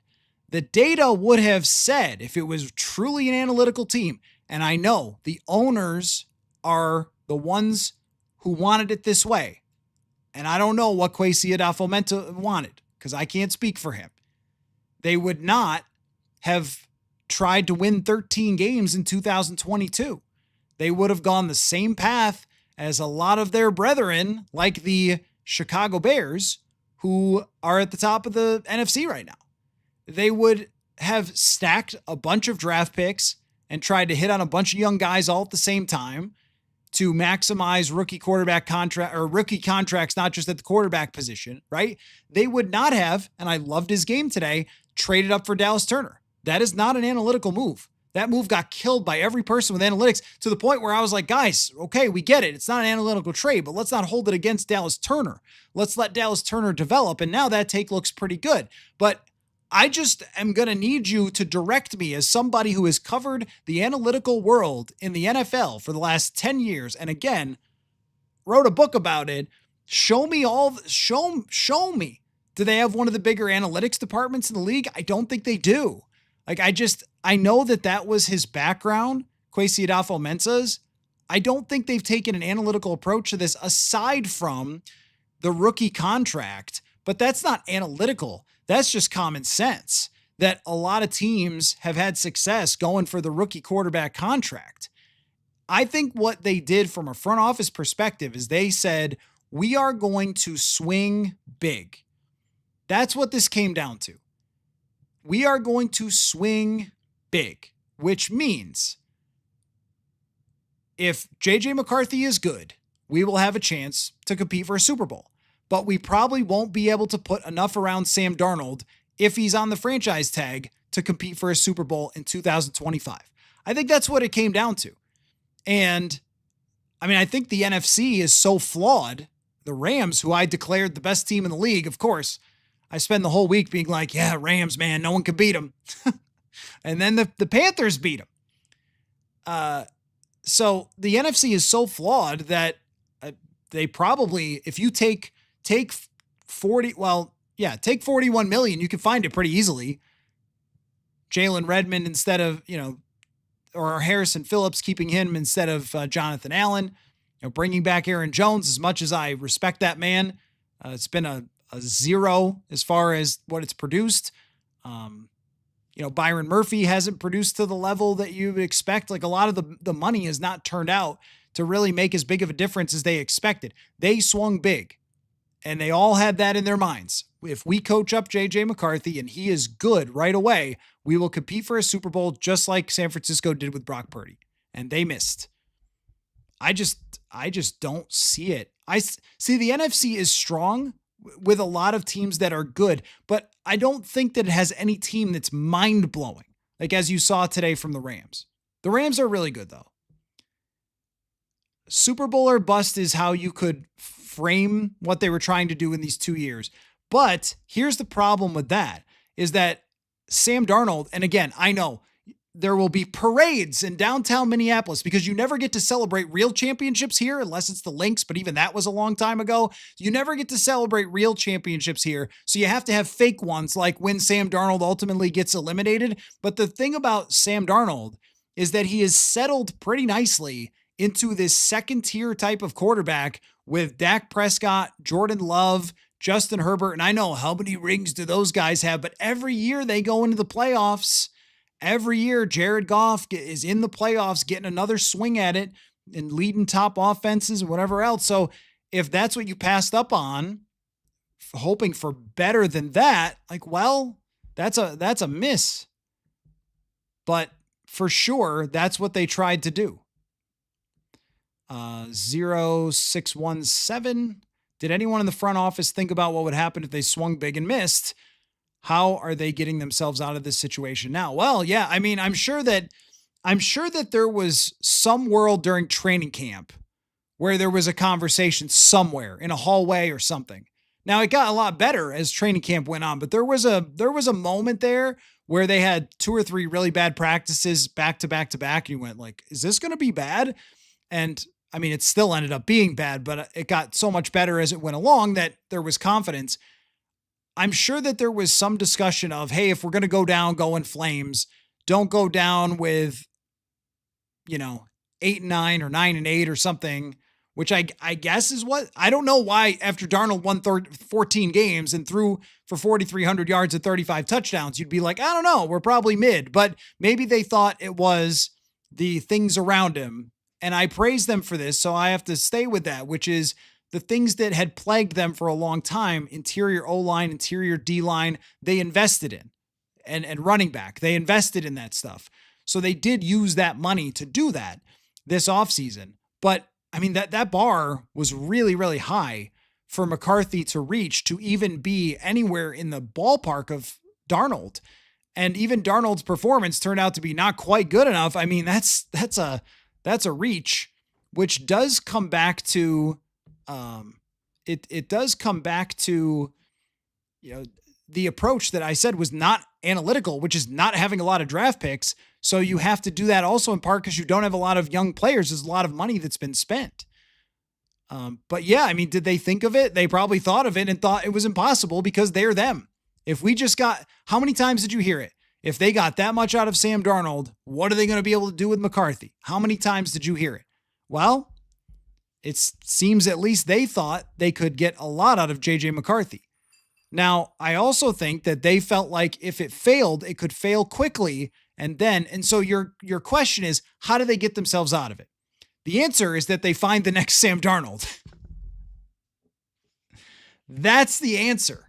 They have to find another. I mean, look, McCarthy he is so young. He deserves to compete next year in training camp. And he might have some good games here. He might have a good game against Washington. They're horrendous. He might have a good game against Dallas. Their defense has gotten better with Quinnen Williams, but it's still bad.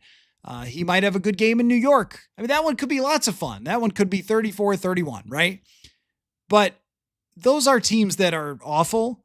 And I think the evaluation has reached, we're not really changing much about the evaluation after this. And if you do, then it's very flawed. You've reached the point where you have to decide today, you're looking for another quarterback. So if they get another one for next year and that veteran allows McCarthy to have another development year, which I don't know, but Jordan Love did it.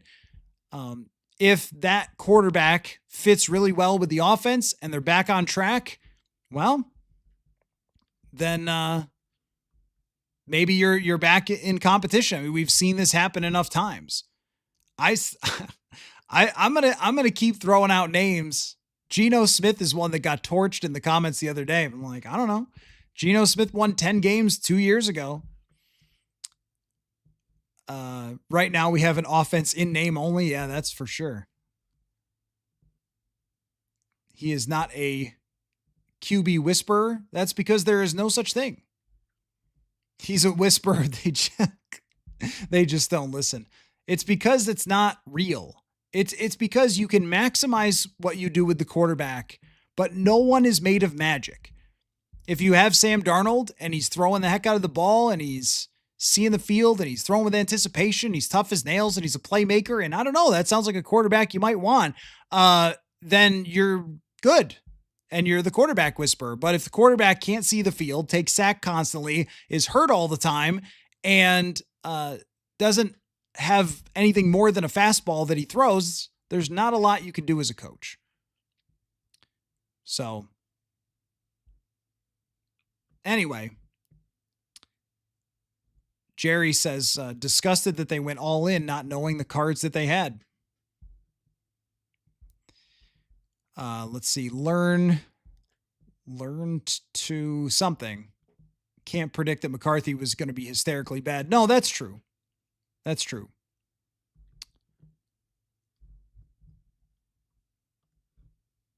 Anyway, we've probably reached the point where I don't want to use up all the things I'm going to talk about this week, because I feel like there's going to be a lot more discussion. So there's your post-game show. Gosh, it just has gone in a way that I never would have dreamed. Let me end on that. If you didn't answer the FanDuel question of the day, are they getting to 6? How do they even get to 6? Before today, they were minus 250 on FanDuel to get to 6 wins. I've been reloading it to see if that's changed yet, but I haven't seen. And maybe they have better things to do. Probably have better things to do. So minus 250 to get to 6 wins. Are they getting there this year? Are they getting to 6 wins? I'll close on this, though. This is the most shocking result I can ever remember. And I now have, 10 seasons covering the Vikings since 2016, of making a preseason prediction, although I got here very late in the process. So I can't say that I did for 2016. For 2017, I remember picking about 10 wins. I would say almost every year I've been somewhere in that range of 9 wins, 11. I don't think I've ever expected the 13 or 14 win season. I think every single year it's probably been somewhere between 8 and 11 wins. Last year, I think I went with 10, and I was like way over the Vegas number, and I kind of felt like, am I taking a little bit too much of a risk here? I have never missed by this much in this direction to go with 11 wins this year. And what keeps boggling my mind is when you go over the players and you go over the names and you go over the resume of the head coach. How are you 4-8? How did this happen?